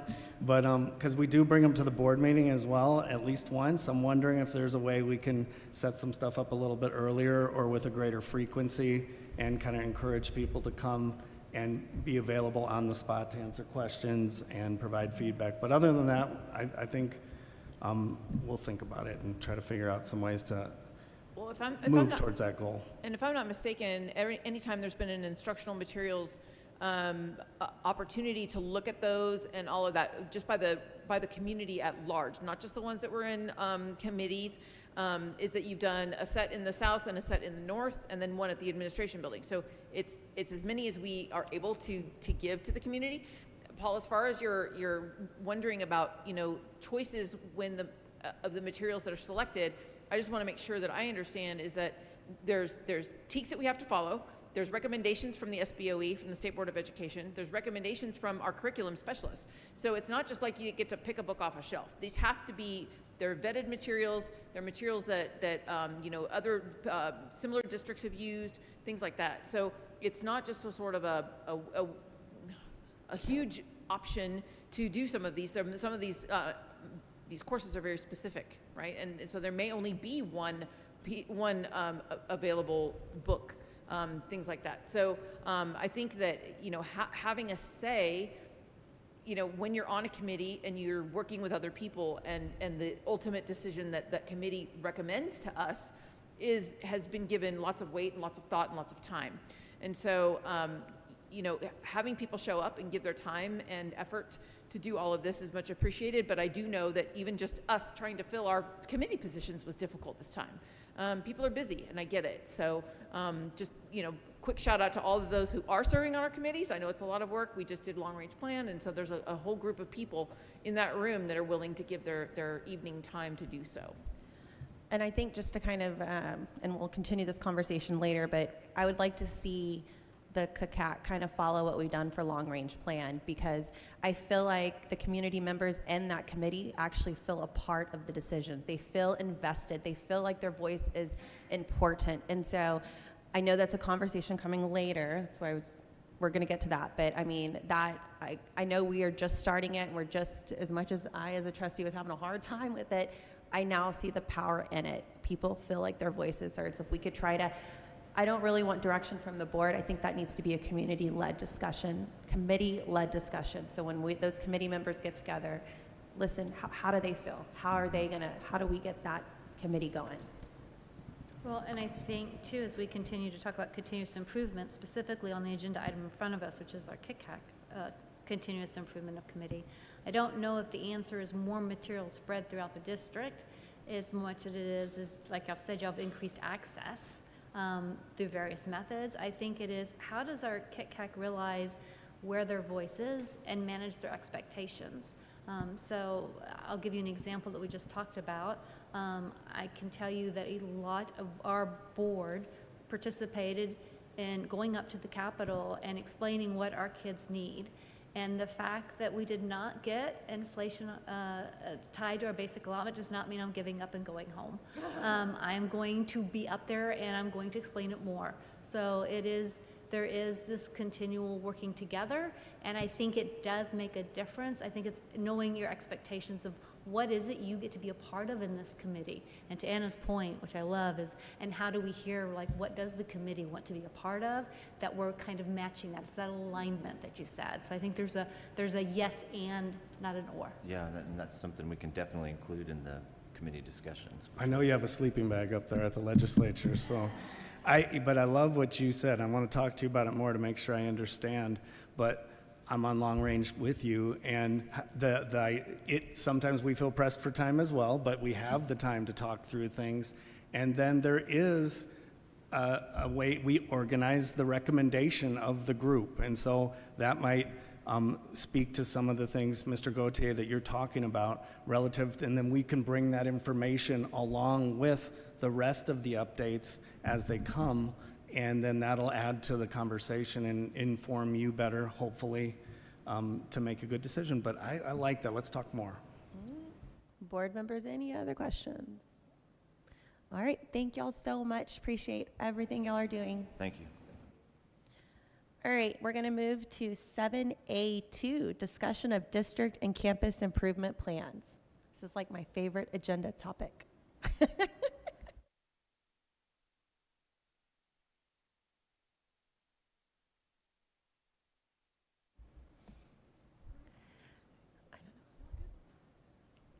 Hello, area superintendents and Dr. Grissom. I'm sorry. You better be on your best behavior.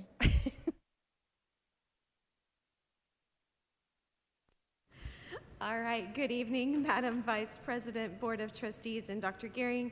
We are here tonight, as you have pointed out, with the area superintendents, as we can present to you the improvement process that we've gone through to develop the district improvement plan as well as the campus improvement plans. As part of Education Code, these are presented to the Board of Trustees for consideration of approval, goals, and performance objectives tied to House Bill 3. And so we're presenting tonight with seeking approval next board meeting. So as a reminder, we have gone through a rigorous process to align every part of our improvement processes to our strategic plan. So, you know, you all adopted the strategic plan in 2022, and that is a 5-year improvement cycle. And a district improvement plan is the 1-year improvement cycle embedded within that 5-year plan. So you will see tight alignment between the strategic plan and the district improvement plan, and ultimately the campus improvement plans. That alignment comes from those goals that are in the strategic plan are very much a part of the district plan as well as campuses. You see key questions, you see system responses. So the district improvement plan is this year's level of work in order to achieve what has been laid out in the strategic plan. And because we got to talk about it every time, as we know, you all have actually identified in the superintendent evaluation those pieces that you want to hold Dr. Gearing accountable to related to the strategic plan as well as the district improvement plan, and our community-based accountability report, which is our public-facing document that showcases to our community, here's how we are doing on the items that you said were most important for us to measure. I'm very excited because our new report's coming out next week. Yes, next week. All right. Okay, so just a reminder about our improvement process. Anytime that we are engaging in this is we start with a comprehensive needs assessment. So where were we after the end of last year? We were looking at data that is quantitative as well as qualitative. What was great this year is we actually expanded that process to include community members. We invited them to come in and be a part of that comprehensive needs assessment to really dig into where are we and what do we see are the next steps. Identifying the key questions that we're going to focus on this year, which you will notice actually did not change because we want to go deeper into the work. And then that strategy development.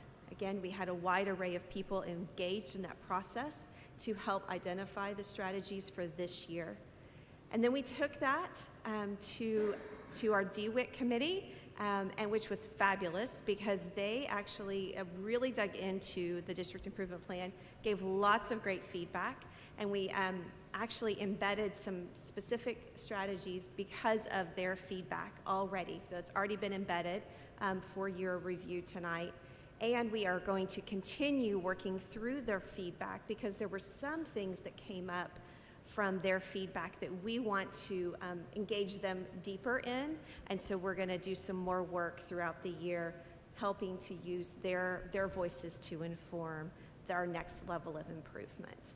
And then as you do with any plan, you are monitoring and adjusting, knowing that we are an organization that is constantly evolving. So we want to be responsive to where we are as a system.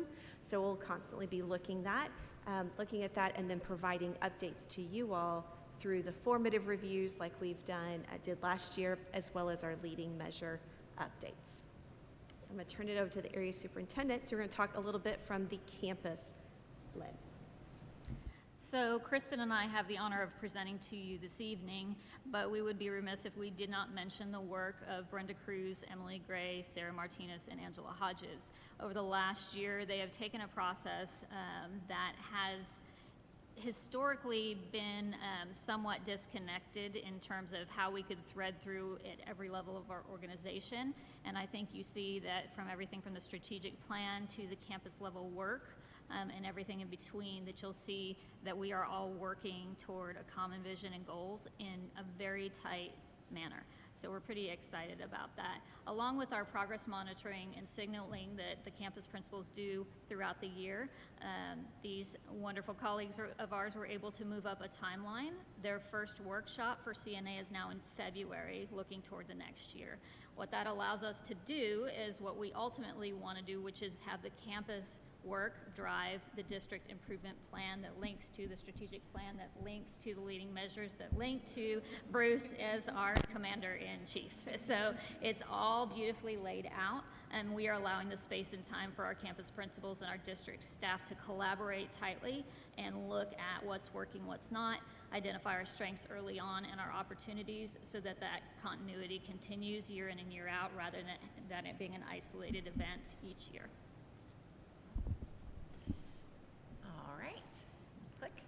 Okay, and although we have been living in these documents, I do want to take a chance just to review what you will be looking at as you open up the documents.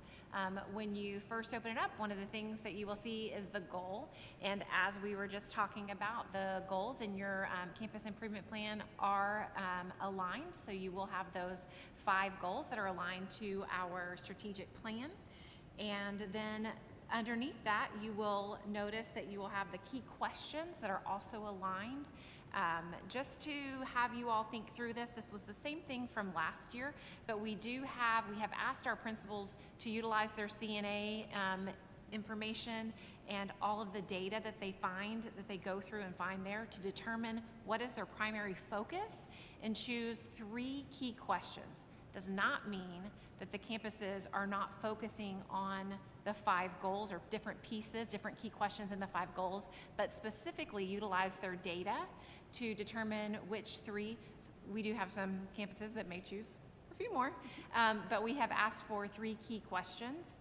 And in that, like last year, we are also asking them to continue to in that focus, to keep key question 1.2, which is focused on the academic growth and personalized learning. So when you're looking at that, all of our campuses will have strategies around that.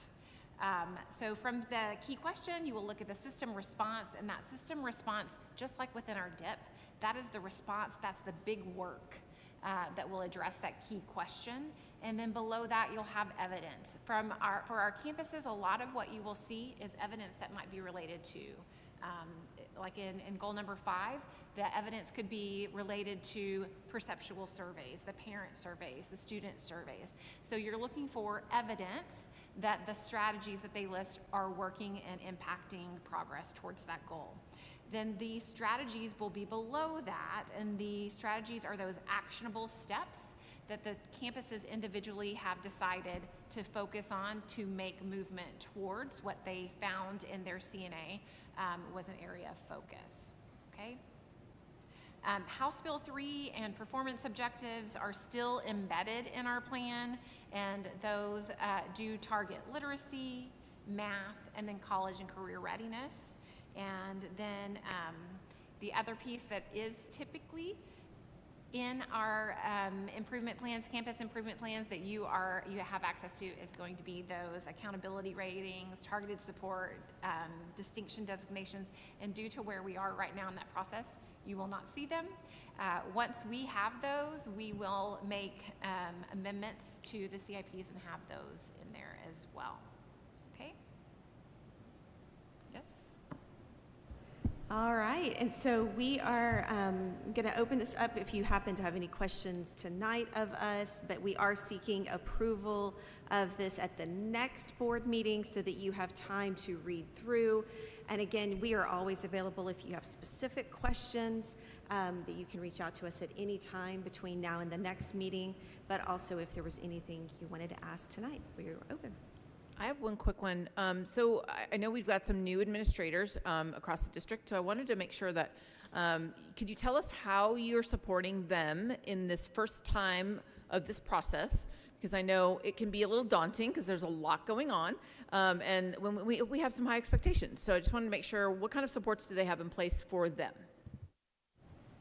That's a great question. Thank you for considering them in this process as well. As I mentioned earlier, with the team that helps support, Brenda and Emily have done a phenomenal job of getting out early and often and answering any questions, along with through our coaching cycles when we come in to coach.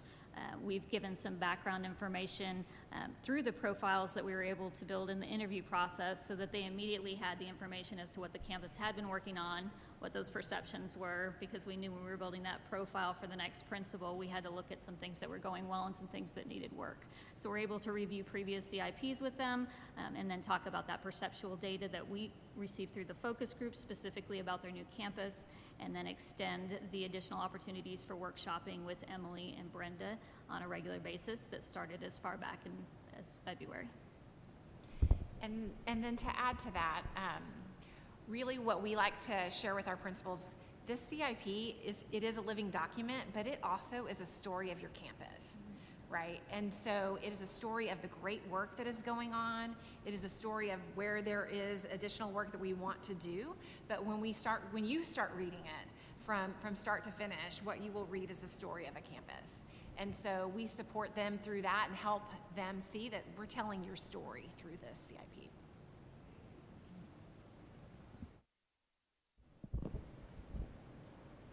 So,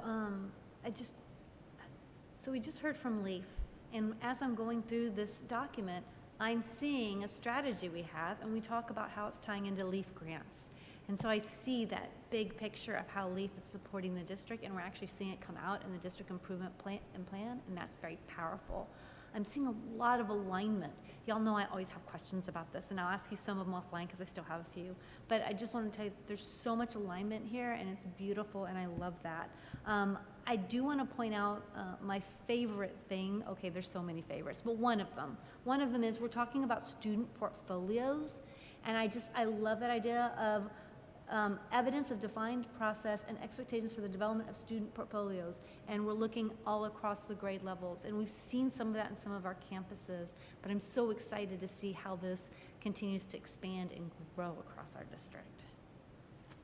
And I would like to say thank you, because your work in opening up to the idea of accountability coming in different forms and progress being monitored in different ways, that has allowed our campuses to take those risks and to try things differently and to honor student learning and progress in a whole new way. So in terms of the student portfolios, I appreciate you pointing that out, because to me it's an indicator of the work that's been done here as well. So thank you.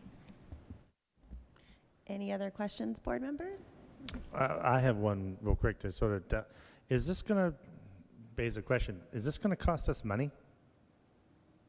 Like when you're talking about the LEAF grants, were you just talking about like where they would give money in a way to help them better the education, the process of the improvement process? Are you talking about LEAF, like giving a grant to a teacher, and if it costs the district money? Yeah, something like that. So that all of LEAF funds is all donor. That does not come out of our budget. That is all, like, say if you want to go donate $100 to LEAF, your $100 donation would go into the classroom. So that would have nothing to do with our budgets. It is a completely different organization. It's a 501c3. Am I correct? Yes. And just making sure. And it has nothing to do with our budget. None of our funds ever mix, nothing like that. Right. But this, through the improvement process, we do spend some of our money, right? Because, no, I'm sorry. No, absolutely. So yes, sir. Anything that is in our improvement plan, it is funded through our general operating budget, but also from federal funds, because you'll see noted in there as you read through plans like Title II funding, Title I funding, which are all federal funds, but we did note those in there. If it doesn't say a title fund, then it comes from our general operating budget. But it doesn't come from the bonds or anything like that? No, sir. No, sir. There are very strict regulations around how we can use bond funds, and that is only related to what the bonds have been identified for. Okay, thank you. The DIP, and y'all can help add some extra color if we need it. When you think about the Texas Education Code, you go down to Chapter 11 of the statute, it talks about what Board of Trustees do. We set visions and we set goal, right? But then it's the DWIC that's supposed to take that and kind of expand on that. And so this is the product that's required of statute. And then in addition, you have ISO and the HB3 goals. Those are all required in statute for us to put in documentation. And so this is us following statute. But I have to say, y'all followed statute much better. And it is so aligned, and it really reflects how we can follow statute the Leander way. Thank you very much. I think that was perfect, Trish. Any other questions? All right, board members, you know where to go if you have any other questions. I will be hitting y'all up with more questions. This is one of my favorite agenda topics to dig into. If not, it'll be on consent for next board meeting. Thank y'all so much for all your help. Thank you for supporting our principals. I really appreciate y'all. All right. And board members, it's time for a 10-minute break. 10 minutes, and we're going to be back.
It is 8:13 and the Board of Trustees are back from our break.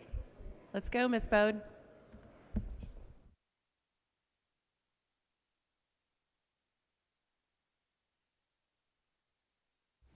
All right, board members, we are now going to go to B2, discussion of long-range planning committee charter.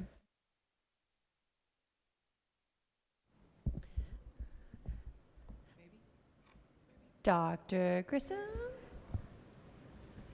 Am I good? Mark?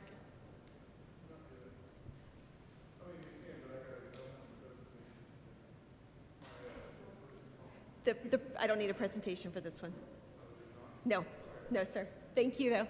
All right.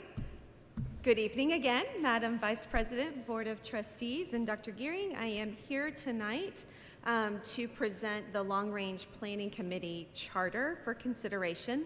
So if you recall, the Long Range Planning Committee was first established in the 21-22 school year, and based off of direction from the Board of Trustees as well as overwhelming community input, the committee was expanded.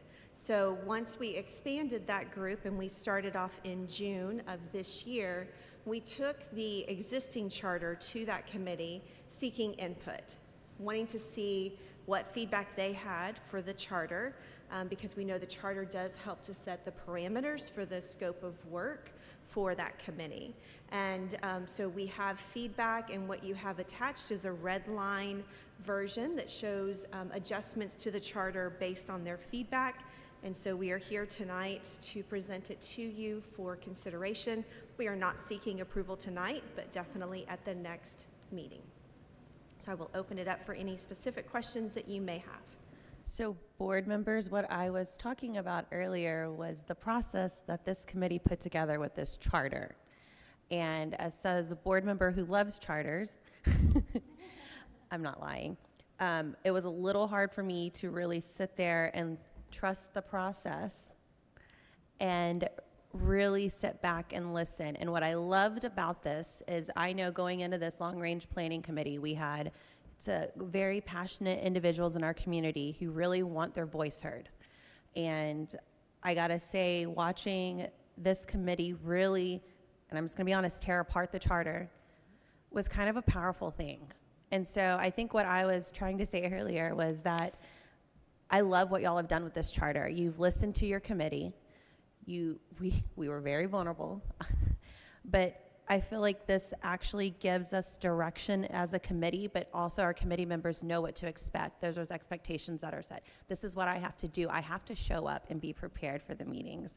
And I would like to see this type of process play out with our other advisory committees, because I think the big key for me was the power that our committee members felt to be part of the process, and they're excited and they're engaged. And how many committees have we seen like this, where that conversation is going and going? You're there till what, 7, 8 o'clock at night. So I would like to see that process kind of play out like this. And also thank y'all for listening to the committee and for dealing with me with all the questions. Board members, any other questions? Yeah, I cannot remember, I know it's been a few meetings since, representing PK through 12th grade. And tonight we just saw our 18+ program, and we've heard about our early college high school, which I guess you'd say that's 12th grade, but is it if they're going to college? So PK through 12th, does it also mean that staff members who aren't in the actual classroom, or what happens? Why did we pick the PK through 12th? And so that was based off of feedback from the Long Range Planning Committee members. They wanted to make sure, it was really about delineating that we're picking up our early childhood representation. So that's why they wanted to make sure we had pre-K on there. But yes, this definitely does not exclude for anybody that is in our 18+ services or that works and supports students in that area. And if that is something that we need to clearly delineate, that is something we can easily do based off of feedback. Honestly, I know I put that on my form, but I was one person, but I would like to see, considering that we have bond funds to build an 18+ facility and wherever that goes. And I think it's important because this is a community that we've not built a facility like this before, and it's important that we hear from those who are using it, and also parents. I mean, it's a big deal. And then also, Trish, I think also if you look, we added the 10 students from early college high school. But I do know that was a big conversation, making sure, because we have a school of choice subcommittee on long range plan, and we have New Hope High School and early college high school as our 2 schools of choice. And so I think it's incredibly important we hear from them, because they are the ones that are our first 2 startup schools of choice. It's a weird thing to say, but yeah, their input's valued. Francesca? Yeah, I had the same or a similar reaction to Trish when I saw the representing PK through 12, especially for staff, because I don't want staff who are not in the classroom to feel like they can't participate in this just because they're not in a pre-K through 12 classroom, because we've got, all the IT people and all of our other staff members who I would love to have participate in this. But to me, when I'm reading it initially, it reads like, only if you're in these categories can you participate. And I definitely appreciate that feedback. It was definitely not the intent. As people who work at the district level, we do support all students, but we can definitely clear that up and make some changes for next time. Well, and I remember sitting in the committee having I remember discussions. I don't remember how we arrived at this. Does that make sense? Like, I know we've talked about it, and I don't think that was what they meant, was it was only supposed to be exclusive. No, I think yeah. at first it was staff members representing, I think it started with K through 12, and then we wanted to be sure that we encompassed the pre-K, because it was the early childhood stuff. But I see what you're saying. So both that bullet point where it talks about the LISD staff members, but then also let's make sure we're delineating it on the parent side, and obviously the students. Yeah, I think we just point that out. That'd be great. Also, to piggyback off that, I know there was some discussion as far as the up to 20 LAC staff members, is how are we going about informing our staff members they can join? Because I know we have a staff member on this long-range planning committee, and they were unsure if they could apply. And when we were doing the applications, I was like, no, everybody needs to apply. So if we can try to make sure that we are getting that message out to all of our employees, so they have access and an opportunity to join if they feel to. And then board members, if you also want to look at duties and responsibilities, I know there's been a lot of conversations in this committee as far as how does long-range planning committee and citizen facility advisory committee link up, and we've added that. The administration is going to be ensuring coordination between the 2 committees. And that to me, I think has been a great conversation in that committee, is to see how everything all aligns. And that's why I really love this charter, because I feel like we're getting that alignment that a lot of us are in the community are needing to see, and just to get us in the direction we need to go. And Anna, to your point, I feel like this is continuous improvement. So the long-range charter and the long-range committee looks so different a few years ago. Yep. And so we are, continuously going through and revising. I think later, I would love to see more of an understanding of how this coordination happens between long-range and citizen facility advisory. I bet long-range would like that too. But I think right now, in the spirit of continuous improvement, this is a placeholder. We're working on this. This is something we're going to start iterating and continuously improve as we move along. So thank you all for having that there. Yeah, absolutely. The thing with a charter, it's you want to put the guardrails up, but you also don't want to lock you into a certain, to some pieces of it. So definitely, as we continue working through this iteration of long-range planning and what does this look like, we just wanted to make sure we detailed that there has to be a concerted effort of making sure that we're talking amongst those committees, because definitely long-range planning informs what CFAC is talking about. And then also, as we talk about bond oversight, it just all is intersected. And so we just wanted to detail that out. That was clear from our committee that we needed a little bit more clarity on that. And then one thing that we discussed was that trustees weren't going to vote on the committee. Correct. Do we need to put that in the charter so the community sees that? And make it official? We can absolutely, that was a discussion, that was a recommendation.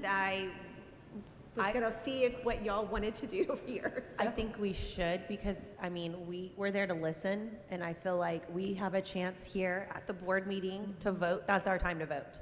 And so I feel like as trustees, yeah, we're just there to listen. Whoever the trustee is going forward for the next, 50 years or whatever. So like at our last meeting, they were doing the hot dots and Chris and I stood over in the non-voting section. So Correct. there you go. That's what you do. Yeah. Well, and there are 4 of us that are on district staff that are non-voting members as well, that don't count in this up to 20, right? Because we're there to help facilitate conversations, but not weigh in on them.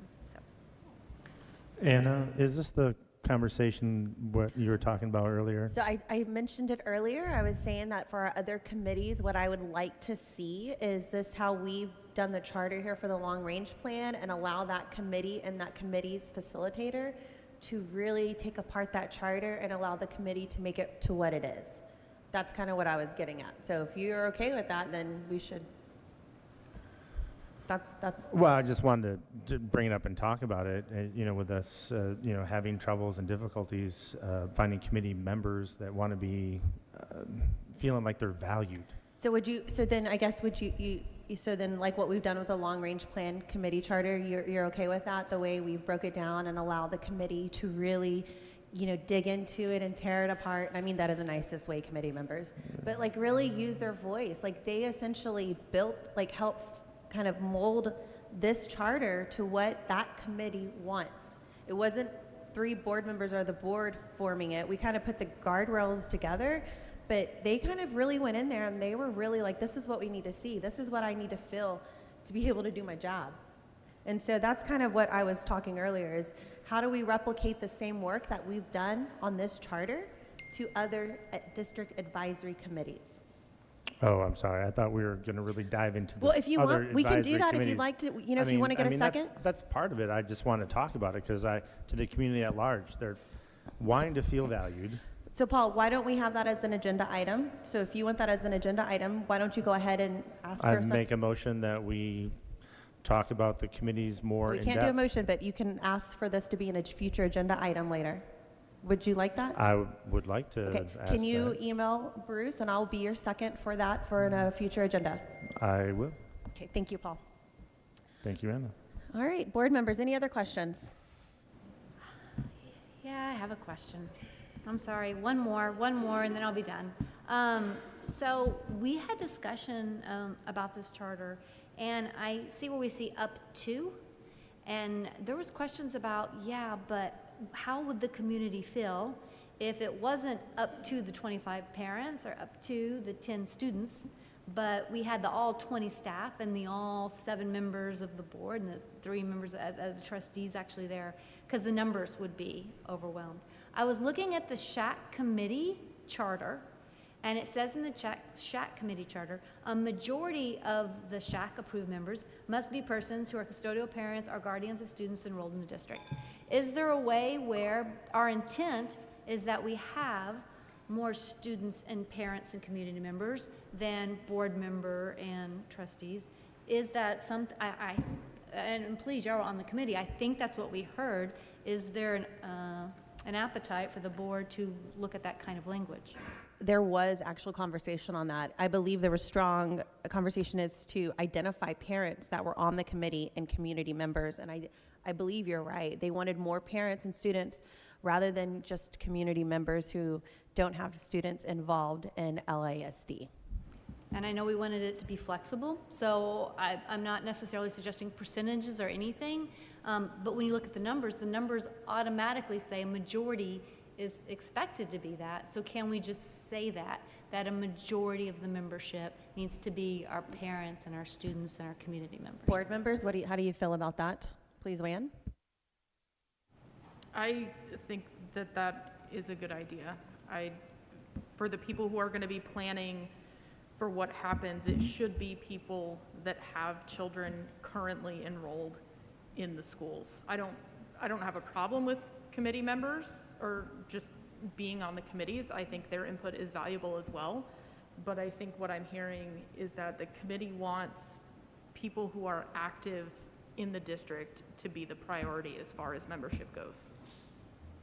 Yeah, I would agree with that. I think it needs to be, you need to have a vested interest in doing what's best for the district. So I think, I agree with that. I think having community member input is important. I agree. But I think that having a child enrolled, a grandchild enrolled, someone who, you know, is directly tied to the district is really important.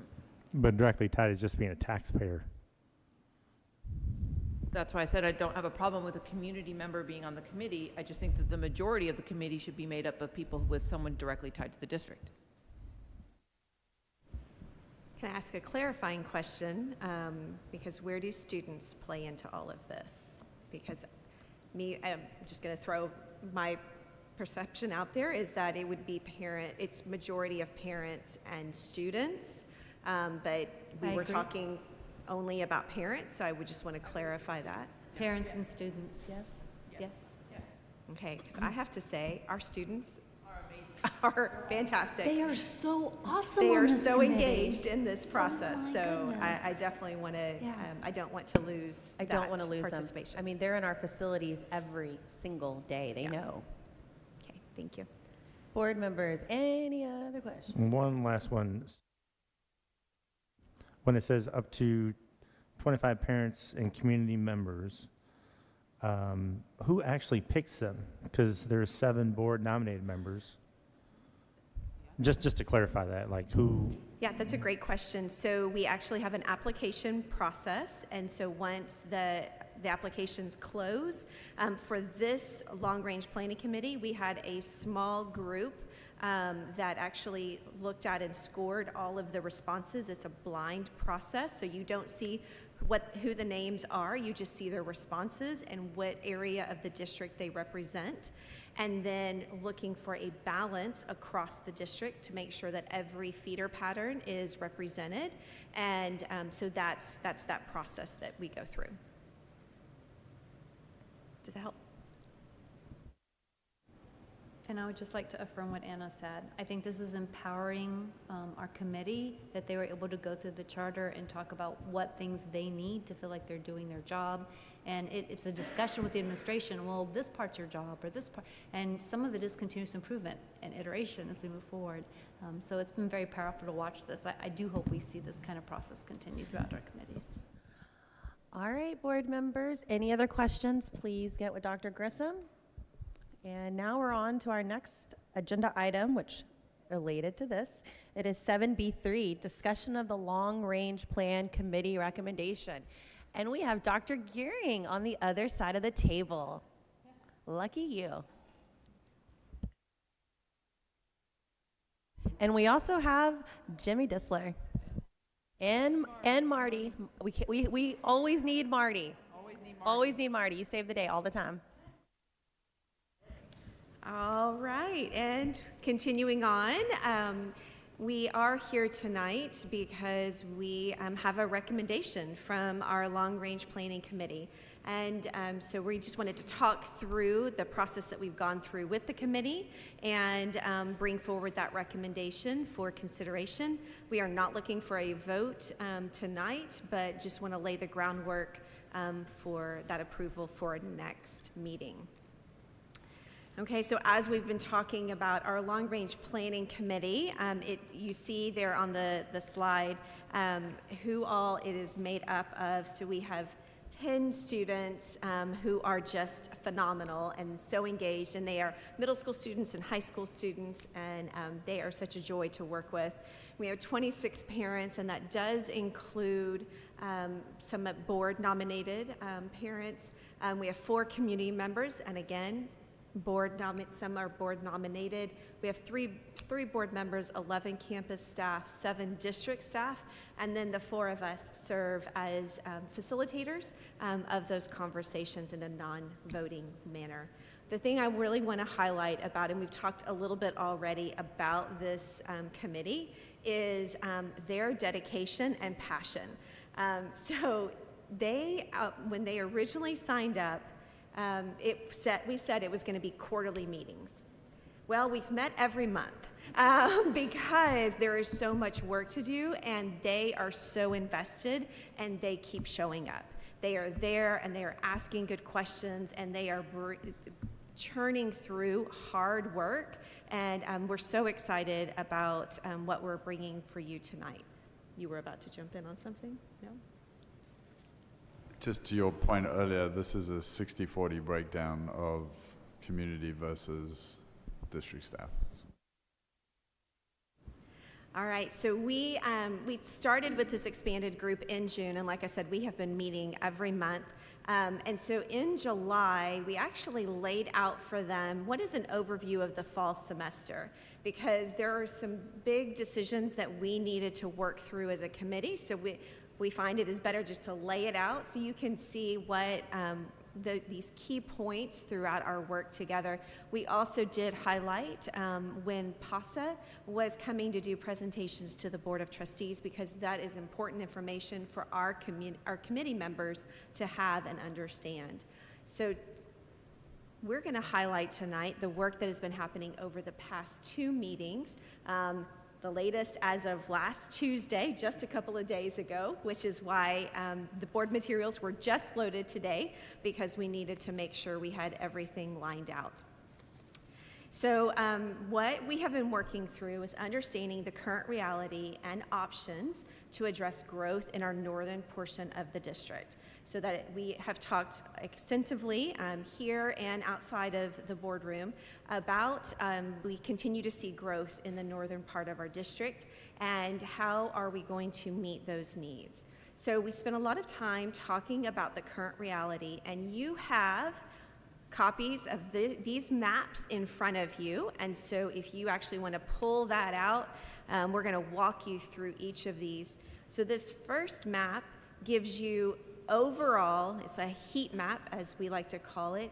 So as you look at projected enrollment for the 24-25 school year, with our current pre-K communities already in there. So that's, you can see the red that's the hot area. That is, we are over capacity in those schools. Blue are those cool zones, so that's where we're under capacity, and then you see in between. So we've been talking about our northern portion. So just to highlight that a little bit more here, you can see Larkspur, Plain, Camacho, Pleasant Hill definitely are ones that are impacted the most. All right, jump in and interrupt. Can you go Yes. back one? Yes. Just a general layout so that you understand what's on the slides versus what's in your hand. These are the same things, but on the slides, we have the links on the bottom left corner to these digital documents so that you can access those later on as you're digging in. Also, on this first one, you'll notice that we put the table of the pre-K communities there with the number of pre-K students at each of those communities, so that you get an idea of who those are and where they are. And that's going to be important later on, and so just wanted to point that out.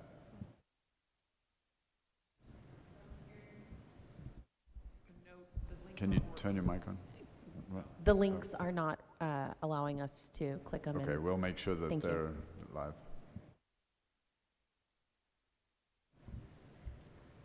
Okay, so then to continue better understanding our current reality, you have a map that actually shows our early childhood students. So these are, each little pin drop there is represents an early childhood student in our system. And so you can just see at a glance, where do we have our students? And then we go to that next slide, and very much you can see at the northern portion of our district, where do we have our early childhood students.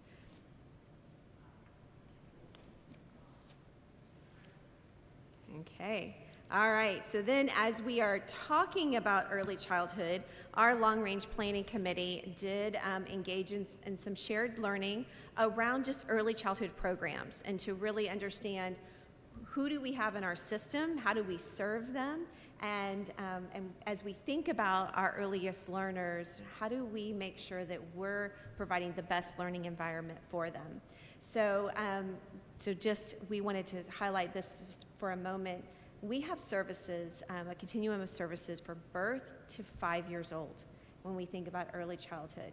And that is comprised by all of these different programs. So you think about Parents as Teachers, PAT as we call it, which is an incredible program that we are working with even mothers as they are expecting, and then from birth, working with their children about play and about how to care, and just giving them different experiences we know that our parents are the first teachers, and so making sure that we are helping to equip them with the best services for their child. We also have pre-K 3 in our system, and so that is for 3-year-olds, offering an early childhood program. It's a half-day program for 3-year-olds in our system. We do have pre-K 4, which is actually a requirement to offer full-day pre-K 4. So we have lots of pre-K 4s in our system. We also have early learning environments, ELE, and so those are for our 3- and 4-year-olds who have been identified for needing services. And so we have an early learning environment for them. But we also have ELE Friends, which are our staff children who are 3- and 4-year-olds, but who are typically developing, and those are typically developing models in our ELE classroom. And then we have ESLE, so Early Structured Learning Environment. So again, it's for 3- and 4-year-olds, for students who are typically on the autism spectrum, but actually need support with communication. And then we also have all of these services, right? So PSLIP, so Preschool Speech and Language Program, and I'm gonna have to check with Ms. Waltman and make sure that I'm saying all of this right. So that is for students that have been identified with speech and language delays, and so very targeted support and services for them.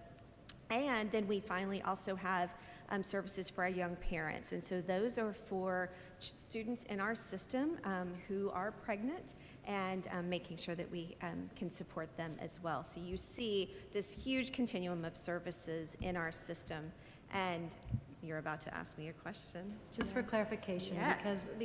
because I don't want there to be too much confusion, many of these programs are either federally required, state required, and receive either federal funding or state funding.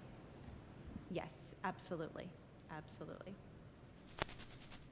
Okay, so one thing that our committee actually engaged with, so Erin Garner, who is our director of early childhood, brought the sticks, right? And so this represents a typical size of a 3-year-old, right? So you think about 3-year-olds in our system, right? And so you can hardly even see the stick over this table.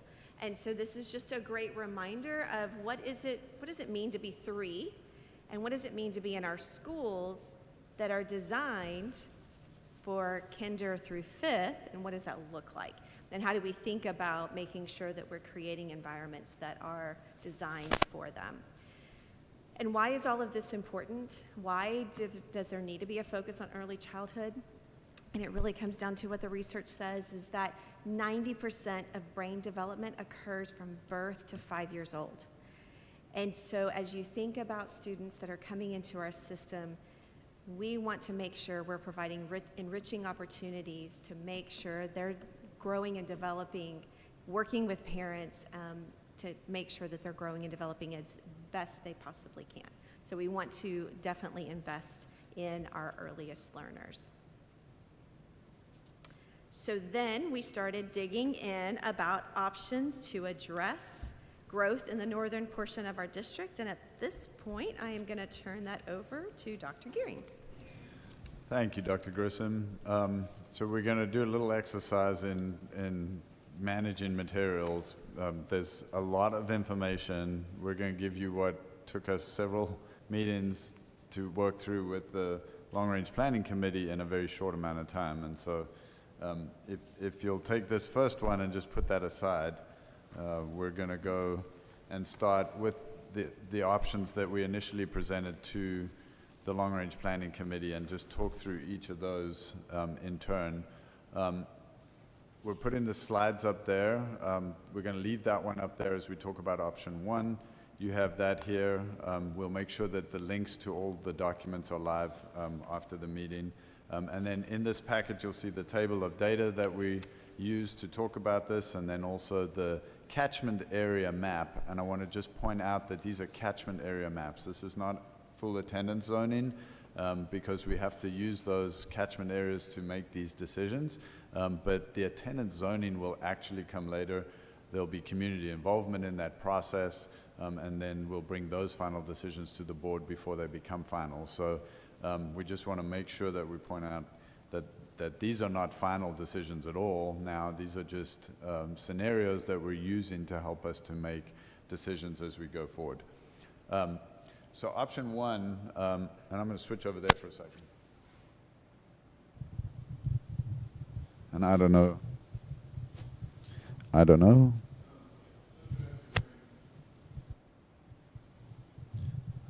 Now? No, not yet.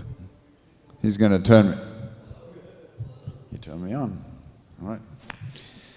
Okay, so option one, I'm just going to draw out some things here for you so that you can understand what option one looks like.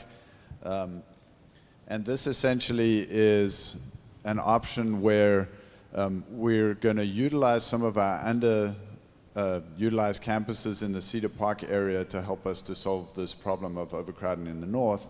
And the way that we're talking about doing that is by actually opening early childhood centers.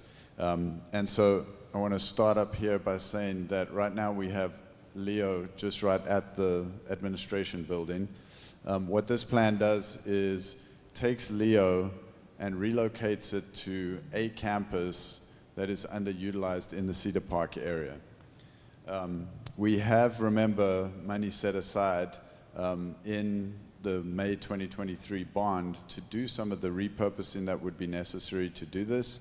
And so we have, it costs about $37 million to repurpose an elementary school campus that would allow us to move Leo down there. And then we anticipate doing the same thing with New Hope High School and moving that also to a different elementary school down in the Cedar Park area that's underutilized right now. We've assigned a slightly larger dollar amount to one of those schools. It doesn't matter which one. I'm just picking one right now because some of those schools down there are going to require modernization and repurposing at the same time. If we do it at the same time, it costs slightly less than if you do those two things separately. And so bringing those down there. So the idea here is that we would repurpose one of these campuses, then we'd move Leo down into one of those repurposed campuses, and then this building can become an early childhood center. And when we do that, that then allows us to alleviate the overcrowding that's in those northern campuses. Okay, and I'm going to pause for a second because I've got lots of helpers here who are going to make sure that I cover all of this adequately and correctly. You can see what it does to the numbers by looking at the table in here, and then you can also see that Marty's done an outstanding job of looking at the catchment area as we open new elementary schools, because remember, we're still doing that new elementary school opening as we walk through all of these exercises to make sure that we'll continue to deal with the growth that's happening all over the district. So in this scenario, we would be opening elementary 30, which is under construction right now at a bond savings, and then also elementary number 31 at a future time. One of the downsides, if you looked at that original Delta plus Delta sheet, is that the problem here is we have to repurpose this campus before we can move Leo in. Then once Leo is down, we have to repurpose Leo before we can open the early childhood center. So this early childhood center ends up only being able to open in 28, 29, which doesn't provide as much immediate relief as we had hoped. I'm going to pause for a second and just make sure if there's any clarification from anybody at the table or any board members.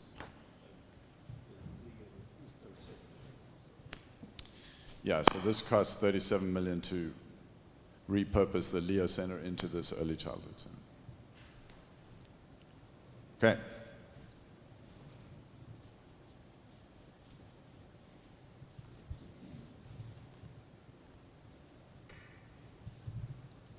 All right, then we looked at option 2.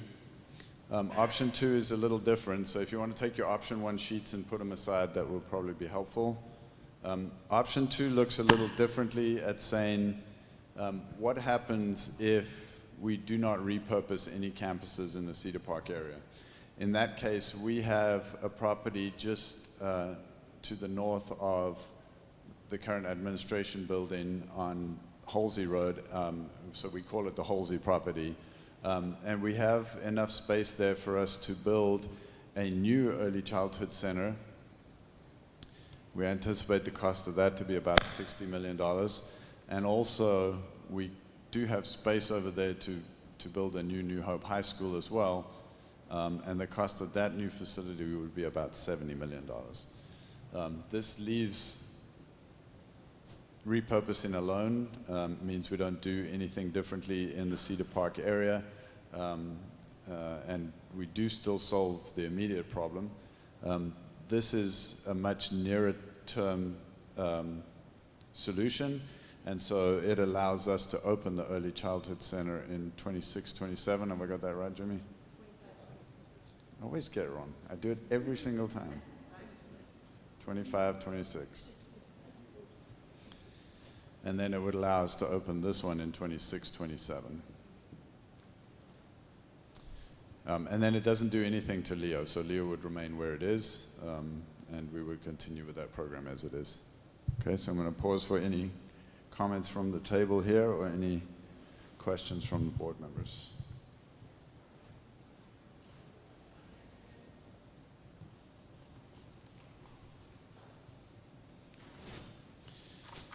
All right, in option 3, what we looked at is what happens if we don't do any of that but continue to solve the problem the way that we always have before, which is to continue to build additional elementary schools. So option 3 talks about building an additional elementary school,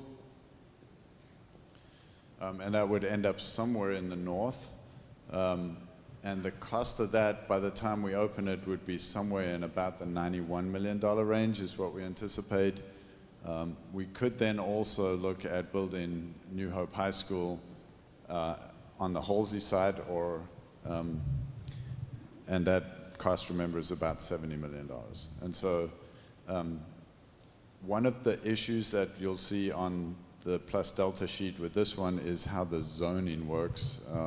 And so as we looked at catchment areas for this one, it becomes very challenging to find a place to put that that additional elementary school in the north. Land is a separate issue that we have to address at some point in time with this option.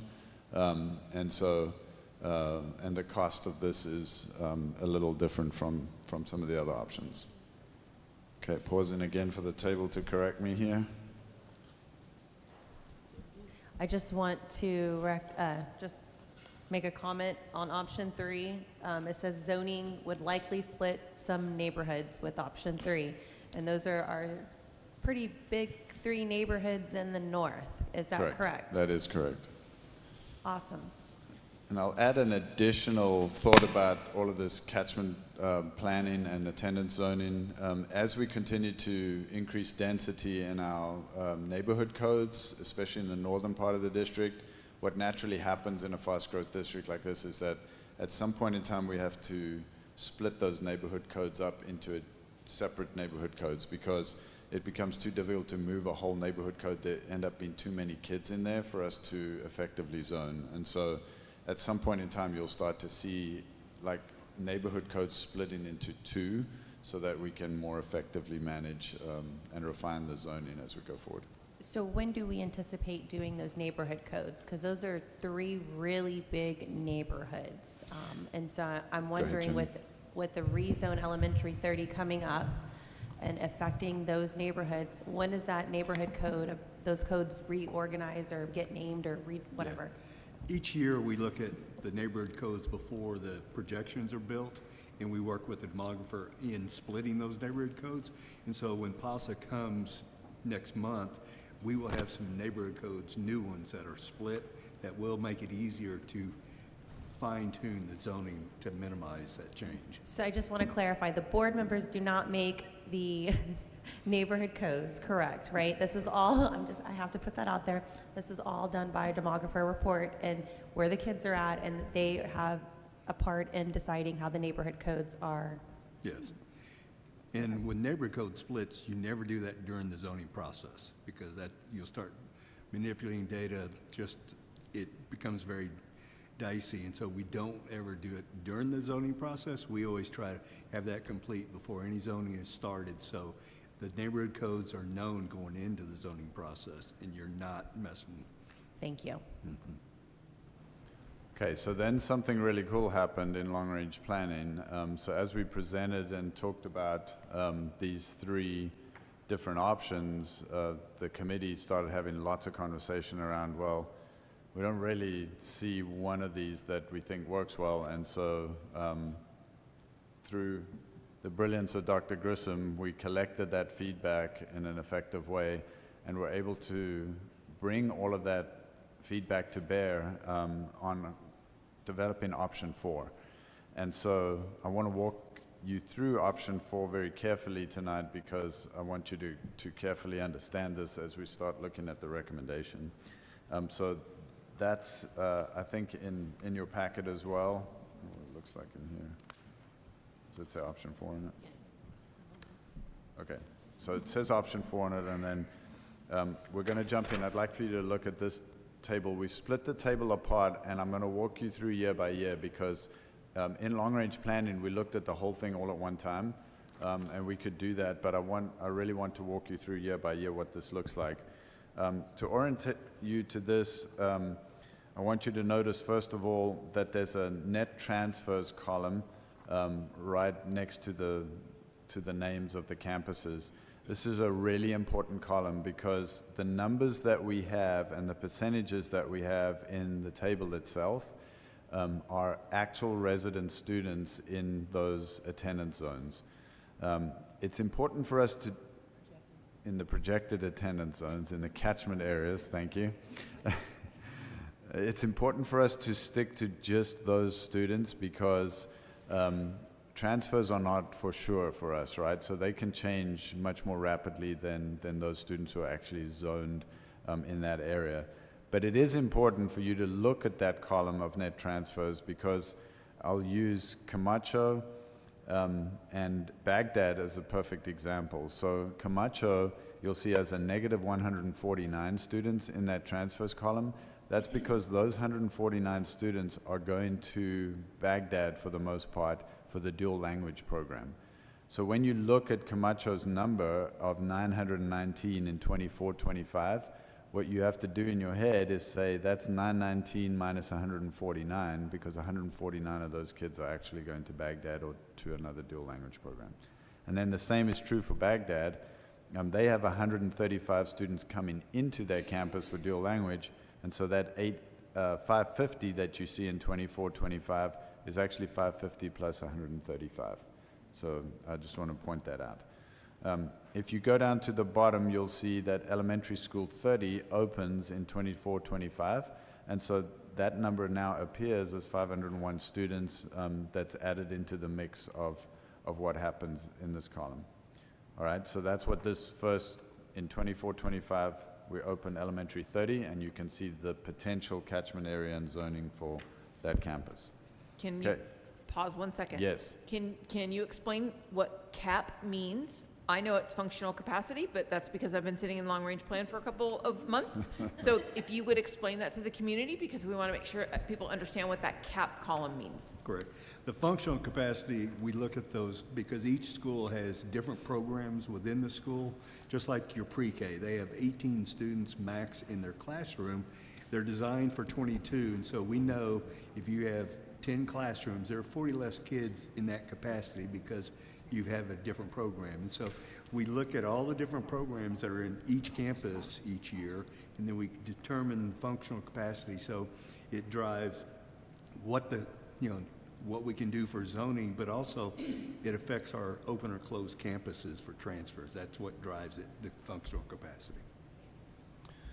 All right, so if you flip over and look at the map, then I want to point out a few things here. So you'll see in yellow is the potential catchment area for elementary school number 30, and you can see then that it relieves mostly Plain and Baghdad. You can actually see the blue lines are the current attendance zones, and then you can see where those neighborhood codes are shifting. And you'll notice that whole neighborhood codes shift, so we don't shift parts of them, we shift them whole at a time.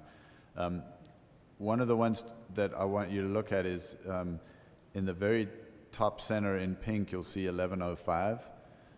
That is one of the neighborhood codes that is going to potentially split because we know there's about 81 kids that are going to show up. They're not there right now, but there's building plans that will add about 81 kids on the very eastern portion of that neighborhood code.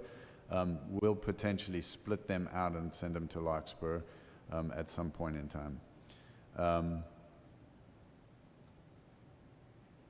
You'll note that 1155 stays at North, and that's important, and those folks who are in 1155 will know what I'm saying, and we're all good.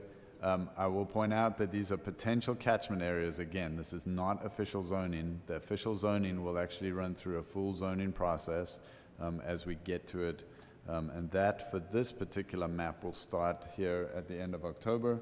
And then we hope to have that completed by the 1st of 2024, so by January of 2024, so we can give those folks adequate notice. And again, we're potentially opening elementary school 30 for the start of the school year in August of 2024.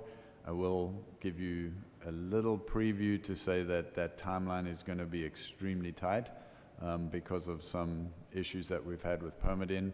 And so we're continuing to work really diligently on making that happen, but that timeline is going to be very tight. Okay, so I'll pause for a second to make sure we don't have any questions.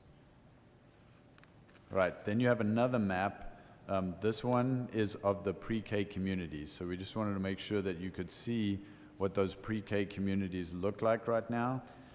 If you look at the, what do you call this little box? Legend. The legend, thank you. If you look at the legend, it points out the color coding of the map and where the pre-K center is. So for instance, in the pink, you see elementary school 30 and Baghdad Elementary are in that zone. The pre-K community is actually at Baghdad. I'll point out that if you look in green on the eastern portion of the district, the pre-K community is actually at Pleasant Hill, but kids from Parkside are going all the way over to Pleasant Hill. Kids currently at Aiken are going all the way over to Giddens to their pre-K community. So just to give you some idea of how we've split pre-K communities, there were some questions in long-range planning about how far will kids have to go if we open an early childhood center. We want to point out that kids are already traveling for our pre-K center communities in the current plan.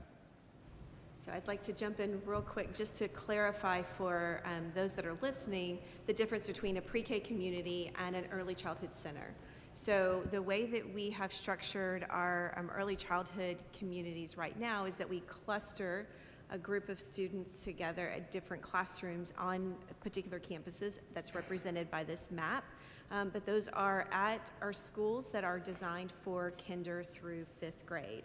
Versus an early childhood center would be a build that is completely designed for early childhood. And so that, just wanted to clarify that difference there.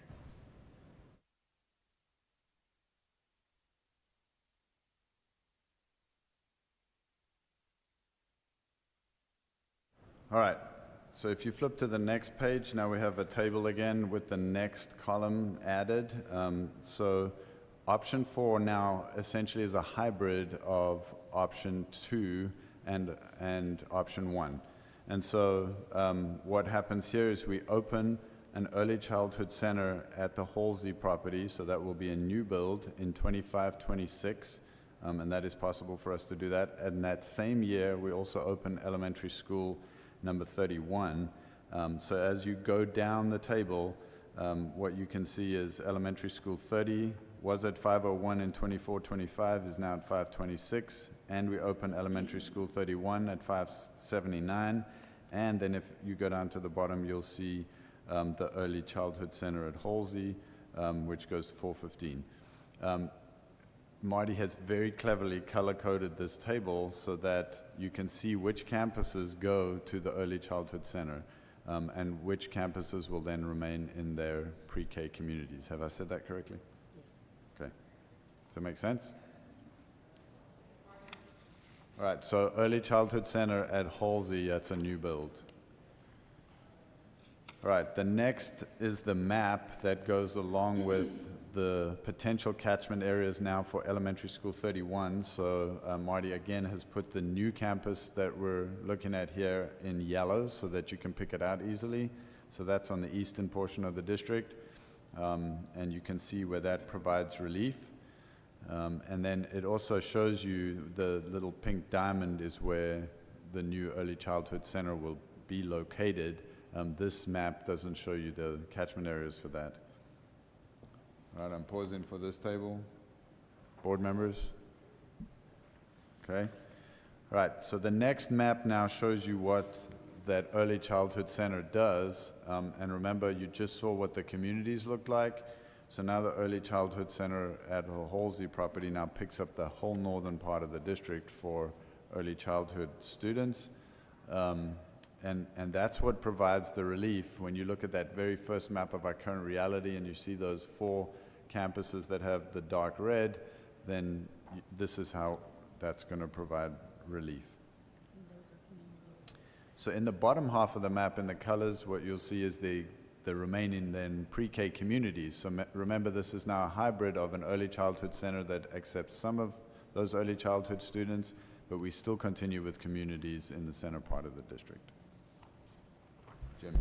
And you might look at that map now. Aiken is now moved to Parkside instead of Giddens, and then also Pleasant Hills moved to Whitestone, and Blockhouse has gone to Knowles.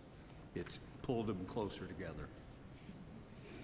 This genius over here next to me. Yeah. Okay. All right, moving to the next table. What you see now is in 26-27, and this is where the hybrid and the combination of both options 1 and 3, no, 1 and 2 come together. I'm really losing my words already. So we begin the repurposing of 2 Cedar Park campuses, and the reason for this is that the committee and the Long Range Committee talked a lot about the fact that it would be really great if we could have Leo and New Hope High School located in the center part of the district to create better access for all parts of the district, instead of where they are right now, which is in the very northern part of the district. And so that would require us to repurpose 2 elementary schools in the Cedar Park area, and so that would start in the 26-27 year. All right. The next table shows you us opening Leo and New Hope High School in those repurposed elementary schools in the Cedar Park area in 27-28. And then we also now add elementary school number 32. And so you go down to the bottom of the table, you'll see elementary school 32 added at 505 students. And you can see where early childhood is now up to 468 students.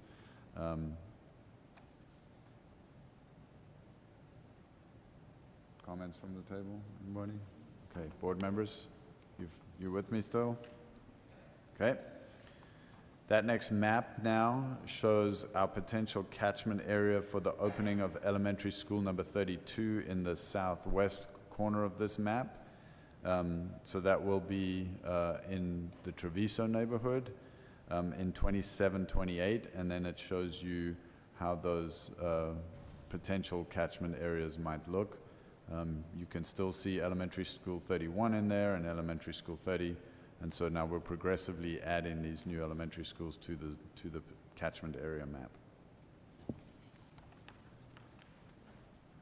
All right, if you look at the next map, this is the early childhood centers, and what you'll notice is that nothing has changed from the first one. So we've done that on purpose. We want you to see that nothing has changed in the pre-K world when we're opening elementary school 32.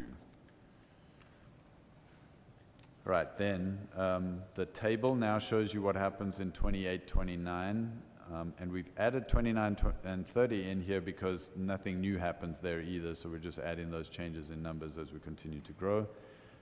Now the former Leo Center opens as an early childhood center, but we'll note here that that is not currently funded in bond 2023, so that would have to go on a future bond issue.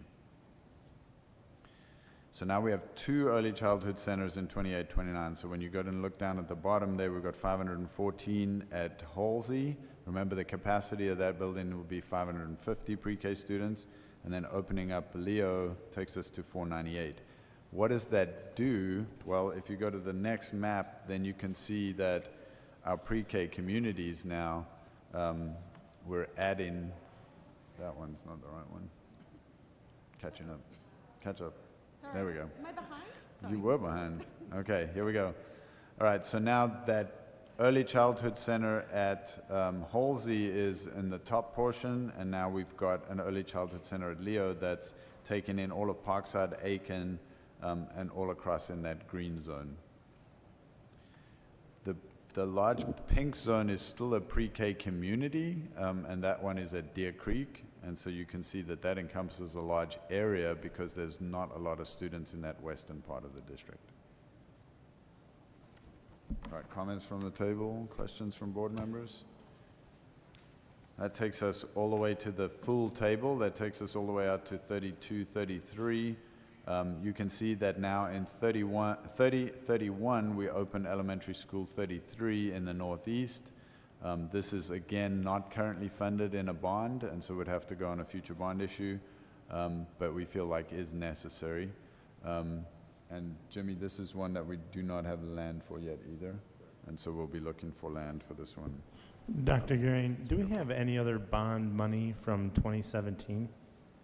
So right now, the Bond Oversight Committee has used most of the bond savings to construct elementary school number 30. So that one is under construction right now using bond savings from 2017. And there is not very much money left over in that bond. A few projects that are left are still ongoing. And so most of those projects have wrapped down. Technology is wrapping up their projects also. And so it's very little. We have some money, but it's projects that are still ongoing. So we don't have $100 million left from 2017? No. Definitely not. Paul, if you'd like, in our board agenda packet, and every board meeting we get an update on bond status, and it has from the 2017 and our 2023 bonds, so you get an idea of what funds have been used and what's been left over, but it's in our package. Thanks. So on this table, I just want to ask Jimmy to just address, you'll see that North hits 124% in 26, 27, and then continues to kind of stay above 120%. So I just want Jimmy to address that. Yeah. One thing Dr. Gearing mentioned earlier, split in 1105. When you do that, those 81 kids then would drop out of North and end up at Larkspur, which then really brings North down. It'll make Larkspur large, but then they equal out very well. And so it's just, and of course, we get new numbers next month, so we'll adjust the numbers as we get them. But And so those numbers, they're not with the redrawn neighborhood codes, with the codes we have right now. I just want to clarify that. yeah. Correct. Okay. Yeah, so, and let me point something else out. So this table now takes you all the way out to 32, 33. We know from the demographer that the further we get out, the less sure we are about the numbers. So the trick in long-range planning is to have a plan to go forward, but we also have to know that as things change, we have to flex and adapt and manage that change. So we're going to lay out a plan that makes sense with the data that we have right now. Remember, all these numbers too are from 2022, October, and so as we get that update now in October, then Marty and Jimmy will be able to go back and update these numbers, and we'll have a fresh look at what that looks like. Go ahead. I was going to say, but what something that won't change is the need to relieve the north. Correct. And we had this conversation in long-range planning is as we start out with opening that early childhood center in 25, 26, that provides the relief we need right now in those northern campuses, but it doesn't lock us into a path necessarily. And so part of the reason that we like this hybrid option is that it puts off that repurposing conversation. It gives us time to have that repurposing conversation with the Cedar Park schools to make sure that we understand what happens in that community. We have made a promise that if they come out strongly against repurposing in the Cedar Park area, that there's a possibility that we'll look at that very carefully, have those conversations, and then we'll be able to flex. And so, you know, the long-range plan committee will come back together and we'll look at it again, and we'll make different decisions as we go forward. So know that this is a long process, and the committee's talked about it extensively, but there's also flexibility and adaptability built into the path. So then the last map, of course, shows, it's not the last map, it's the second to last map, shows all of the elementary schools up to elementary school 33, and you can see what those potential catchment areas would look like that work with the numbers as we know them right now. Of course, those are not final zoning. We'll go through a zoning process for every elementary school that will involve that elementary school's community very, very deeply and carefully. It shows you the two early childhood centers, one at Halsey and then one at Leo, that really helps us to alleviate that overcrowding on our northern campuses. And then the very last one, of course, is just the exact same early childhood map that shows the two early childhood centers. That's exactly the same as you saw earlier. We just want to reiterate that even as we open elementary school number 33, nothing changes on the early childhood map. All right, so in summary, what happens in option 4 is we build the early childhood center at the Halsey property. That opens in 25, 26. That allows us to relieve the overcrowding in the northern campuses. It gives us time to have the repurposing conversations with long-range planning, with the Cedar Park community, with those schools specifically, before we do any repurposing. If they agree, then those repurposing can happen, and we can move Leo and New Hope High School down into repurposed campuses in the Cedar Park area, which is more centrally located in the district, and so that makes more sense. And what am I not saying that I should be saying? I feel like there's one more thing I should have said. No, I think I said it all. Okay. Yeah, hold on, we're getting there. Yes. You good? Done. Okay, all right, so back into our presentation. So Dr. Gehring did just recap, you know, a lot of the pluses and deltas related to this.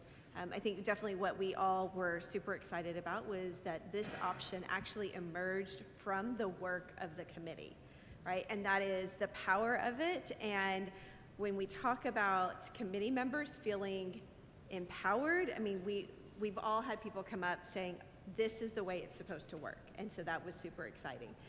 So we've talked through that. So at the end of the meeting, Tuesday night, we had a member say, okay, can we call a vote? And so we did. We told them this is all of the information. And so based on what you know and all of the talk, where do you rank? What's your top vote for this? And so you can see there, I apologize, it's kind of dark up there. We did have one person for option 1, 2 for option 2, 1 for option 3, and 35 for option 4.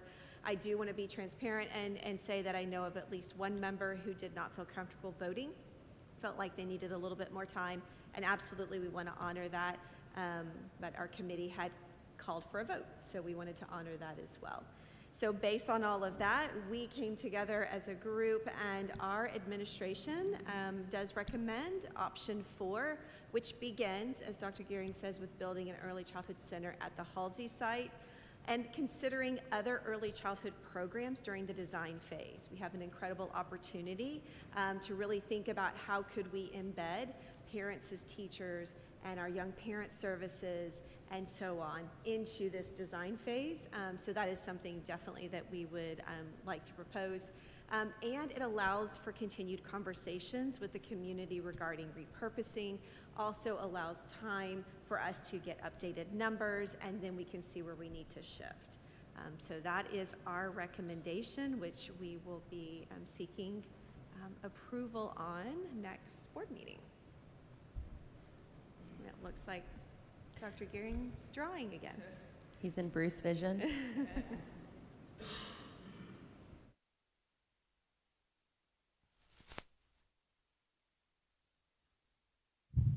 So just to recap, because I'm so visual, I can't help it, but this builds an early childhood center at Halsey. We'd like to have conversation about including parents as teachers. They're currently in portables in a field right outside Leo, and also our young parent program. That seems to be an ideal setting for both of those programs, and so we'd like to have those further conversations. This also then takes Leo and moves it to a repurposed facility in Cedar Park. It takes New Hope High School and moves it to a repurposed facility in Cedar Park. And then once Leo is moved, then we can repurpose Leo and create the second early childhood center. And so all of those maps and all of those tables that we've just been through, that just gives you the summary of what that looks like.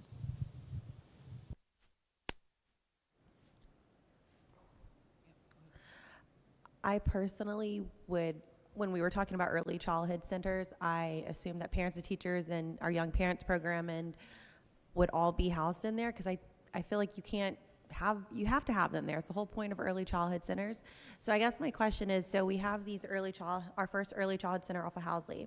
How are we going to ensure that our other campuses are getting the same services? So it's not just parents as teachers all up at North. What does that model look like? Are we going to have a parents as teacher hub at some of our campuses like we do now? Like, what does that look like? So I think that's certainly open for a lot more conversation. I wouldn't dare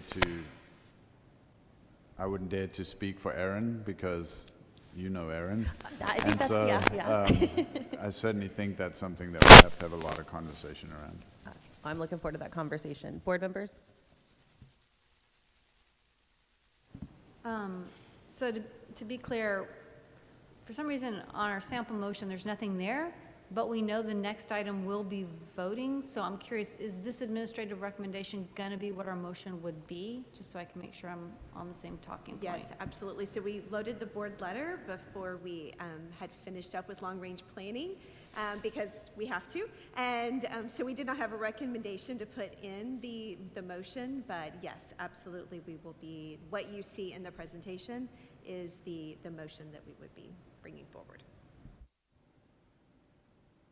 You have questions too, or no? Go. Sharing the mic. So there was a question that was asked to me, and I think I'm getting some of this funding right, but are parents as teachers, can you just make sure we understand a bit like that? That's just not something we think is a fun thing to add. Like, there's a reason this is adding. I think we get some federal dollars, or can you explain that just a bit? Because I think there's some questions about our ECC program.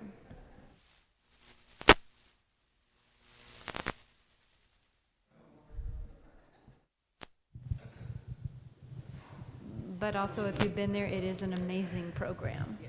Well, yeah, we have the data on it too. So we can gather that all for you. We do utilize some of our Title I funds to augment funding for parents as teachers. I don't know if that answers your question. That answers my question perfectly. That was very quick. Thank you very much. I appreciate that. So the committee started, I don't know, we had a smaller committee that looked at repurposing. We now have a subcommittee that's bigger, that's going to have more discussions and more robust discussions on repurposing. We know the repurposing discussion is going to go back to the South too. We're going to have repurposing discussions in our campus. We're trying to model how we do this well to really align with community input. Saying all that, I'd like to just maybe put it out there that once these discussions take place, we've talked about our board being able to move to areas to where our community can come and talk to us. And I think once we get these conversations, or when we're ready to have them at Cedar Park, it'd be great if our board meetings could be in those areas so the parents can get to us quickly. Yes, ma'am. I just want to, being part of this committee was really interesting. It was great to see the communication and the vulnerability, I think is the right word, for our committee members. You know, to Paul's point, talking about how people want to hear their voices heard and feel like they're really part of the process. So I'm not going to, there were some hard conversations in there. There was some, you know, I'm not ready for this, and why are we doing this, and what about this, and what about that? And I want to say that everyone was very respectful of everyone's opinions and ideas, and I think it was really great to hear, you know, well, what if we tried this? Well, this is why we can't do that. And they're like, oh, that makes sense. It's just, and it's not for, you know, the lack of, it's more of a lack of knowledge more than it's, you know, they think that this is the right thing, but they don't quite understand all the nuances of it. And so thanks to the administration and the folks that ran those meetings, I think it's been a really, really cool experience. It's the, you know, besides CBAS, it's the largest committee I've been on. And having that many voices in the room, I wasn't sure how it was going to go. But it was really, really well done. And I like how we, you know, we sit at tables with different people every week. We get to know them. And I think when you have a face-to-face conversation with somebody, it's very different than being behind a keyboard. And when we have those face-to-face, that's when the real work can happen. And that's when the magic can happen, when our community can come together for the betterment of the entire district and not just come at each other for our opinions. So thank you to everybody for all the work that you've done. I know we have a lot more ahead of us, but I'm really impressed with the way with the plan that we came up with. I just wanted to start by saying thank you. This is an incredible amount of work, and the maps are really great. So thanks to everybody who worked on those, Marty and Jimmy. And I really appreciate the flexibility here. Construction is a years-long process, especially with this many different projects.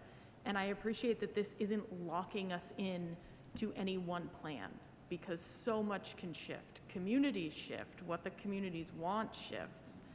And this is allowing us to truly move with the district as it evolves and gets bigger. And I really, really appreciate all of the work that went into this.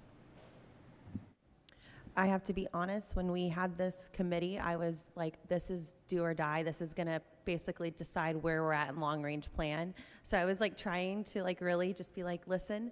So I think for me, I got really excited hearing that our committee put together this option that worked best for the committee, that's gonna work best for the community. And I think it goes back to what we were talking about, those charters being strong and allowing our committee to really form what they want to get out of the committee. So thank y'all. And my other question, I have another thing, is Housley Road. Y'all know that is by Glenn, whatever, Housley or whatever. Is it Glenn Danielson and our other elementary? What are we gonna do about traffic there? We've been talking to the city because I have to sit in that traffic every single day. And if we're gonna add another facility with more buses, what are we gonna do? There's a lot of planning that has to take Awesome. place, traffic studies, et cetera. I mean, we have to work with the city on just that. I mean, they are working on improving, of course, the traffic signal at Collaborative in Baghdad, which will help the traffic move safely out to Baghdad, because that's, a lot of people don't want to go there because it takes so long to get on to Baghdad. So the traffic signal will help the overall, but Halsey and San Gabriel definitely needs an improvement there, and this might be the piece that helps improve that. I would love that. And then my other question is... If I can make a comment about that, not only does Jimmy's staff and the city staff work well together, but we also have a Key 6 meeting, and so we'll be bringing this to the city, and they're always talking to us about their plans, and so that communication happens at both levels. I love it, because right now it's just a 2-lane road, and it's a little concerning, but... The other question is, I know we're doing this early childhood center, and it's gonna host or serve our pre-K3, pre-K4, ELE, ESLE programs and whatnot. Just say, right, this early childhood center gets at capacity, correct? We have an obligation to serve our ELE students and ESLE students. Where do they go? We're not going to deny them. So can you kind of walk our community through what happens to those students? Where do they go? Because remember, we had a lot of conversations when we did community hubs, Matt Vince. And so I'm just, we're not going to deny them, but can we give our community an idea of what happens? Yes, absolutely. So as you're right, we are going to serve our students no matter what. And so we would work through going back to a community model in certain hub areas where we would need to do that to serve our students. Board members, any other questions? I think we've kind of said it, but I do want to say I really appreciate the committee. You mentioned extra days, but also time. They expanded the time they would meet. And there's a tremendous amount of homework to do. Yeah. And y'all send us attachments, and if you don't open that attachment, you're in big trouble. Because you got to follow a lot of conversation. This is intensive. And for our community and parents and students who are going through this, if staying up, they're opening up, they've got to follow the attachments, you are sending out the information, and you're putting it all on the website so our community can follow along. Really impressive. Now, we still have room to grow, I know that, but I just think there's been some amazing changes, so thank you. All right, well, thank y'all so much. I appreciate it, and I'm looking forward to the next presentation.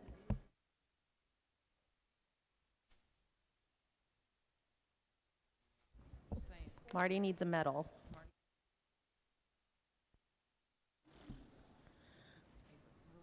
All right, board members, we are going to be skipping item C2, the consider approval of a vendor.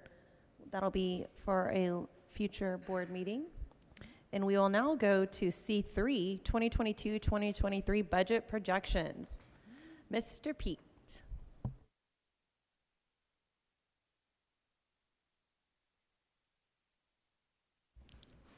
Welcome.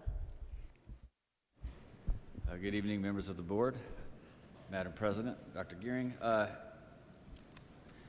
you recall, typically we gave a kind of an update or an estimate of what we thought we'd end the fiscal year. We started that in January. We did it through June through the budget adoption.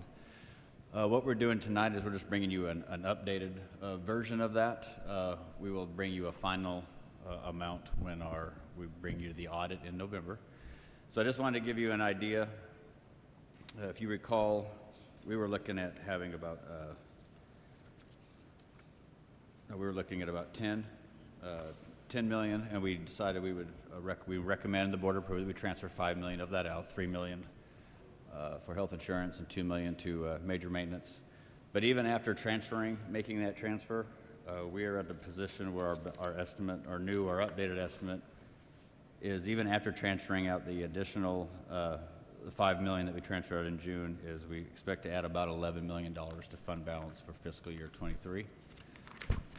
We've already began the process of making some adjustments in our assumptions as we are early in the process of developing the budget for 24-25, but just wanted to give you an idea. That's what is expected. We'll bring you an audited amount in November, but that is what the updated amount looks like we will be adding to fund balance for 22-23. Board members, do you have any questions? All right, we're going to move now to our 7C4 Business and Finance Monthly Reports, and you'll see a list of our reports in there. And Pete, take it away.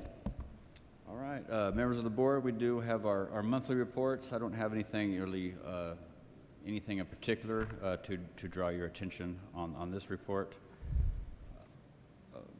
I do have one I want to mention. We do this about once a year, even though it does say monthly on it. We're still working out some details to get this updated monthly, but the next one is the cash flow report.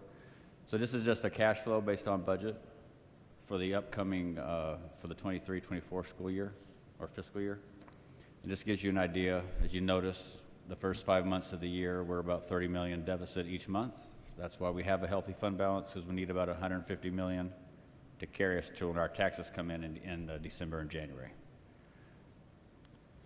And board members, I just want you to note that the monthly bond status report's in there, and it has the 2017 bond, 2021, and 2023 bond status reports attached to that item. So Pete, there was an earlier question about the $1 million in bond. It looks like there's almost, I don't know, my thing's circling. There's some funds that it looks like is available left in 2017, but I think Jimmy was alluding that some of those were already promised, are encumbered funds. Can you explain 2017? Yeah, here, give me just a moment here. I was looking at that earlier when it was brought up on the previous discussion item.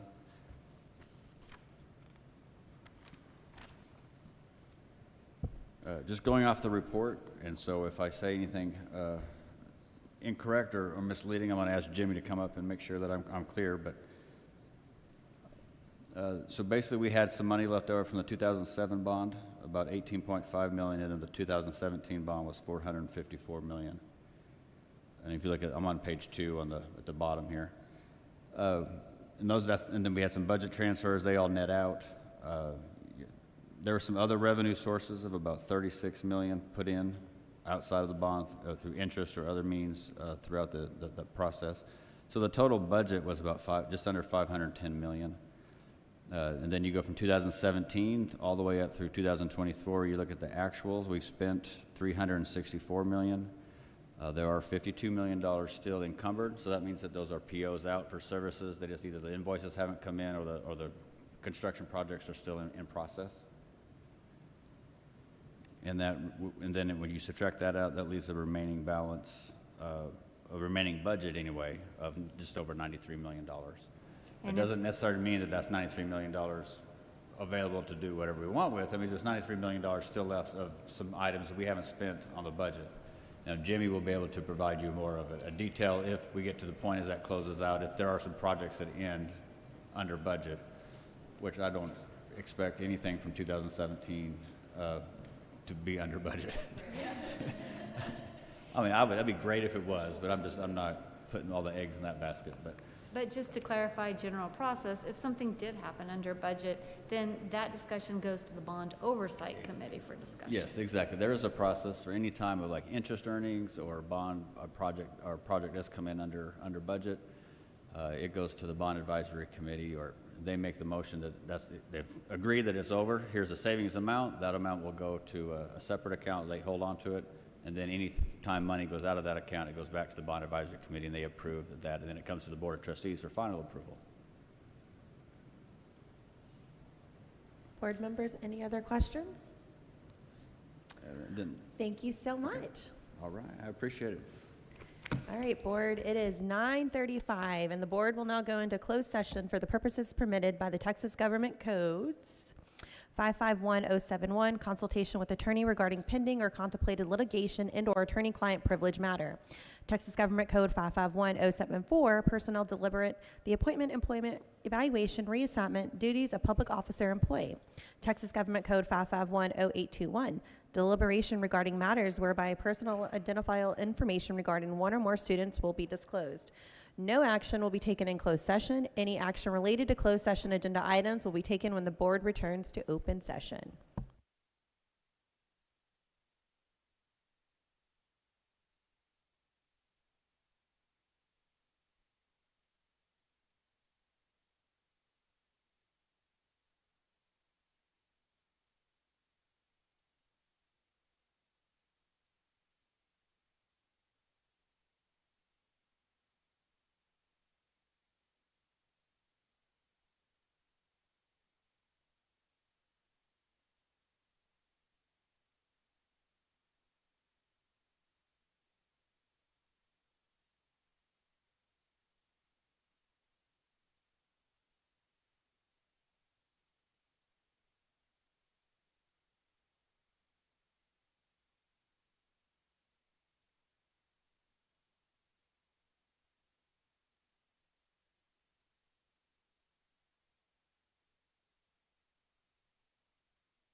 All right, it is 10:13 and the board is returning to open session.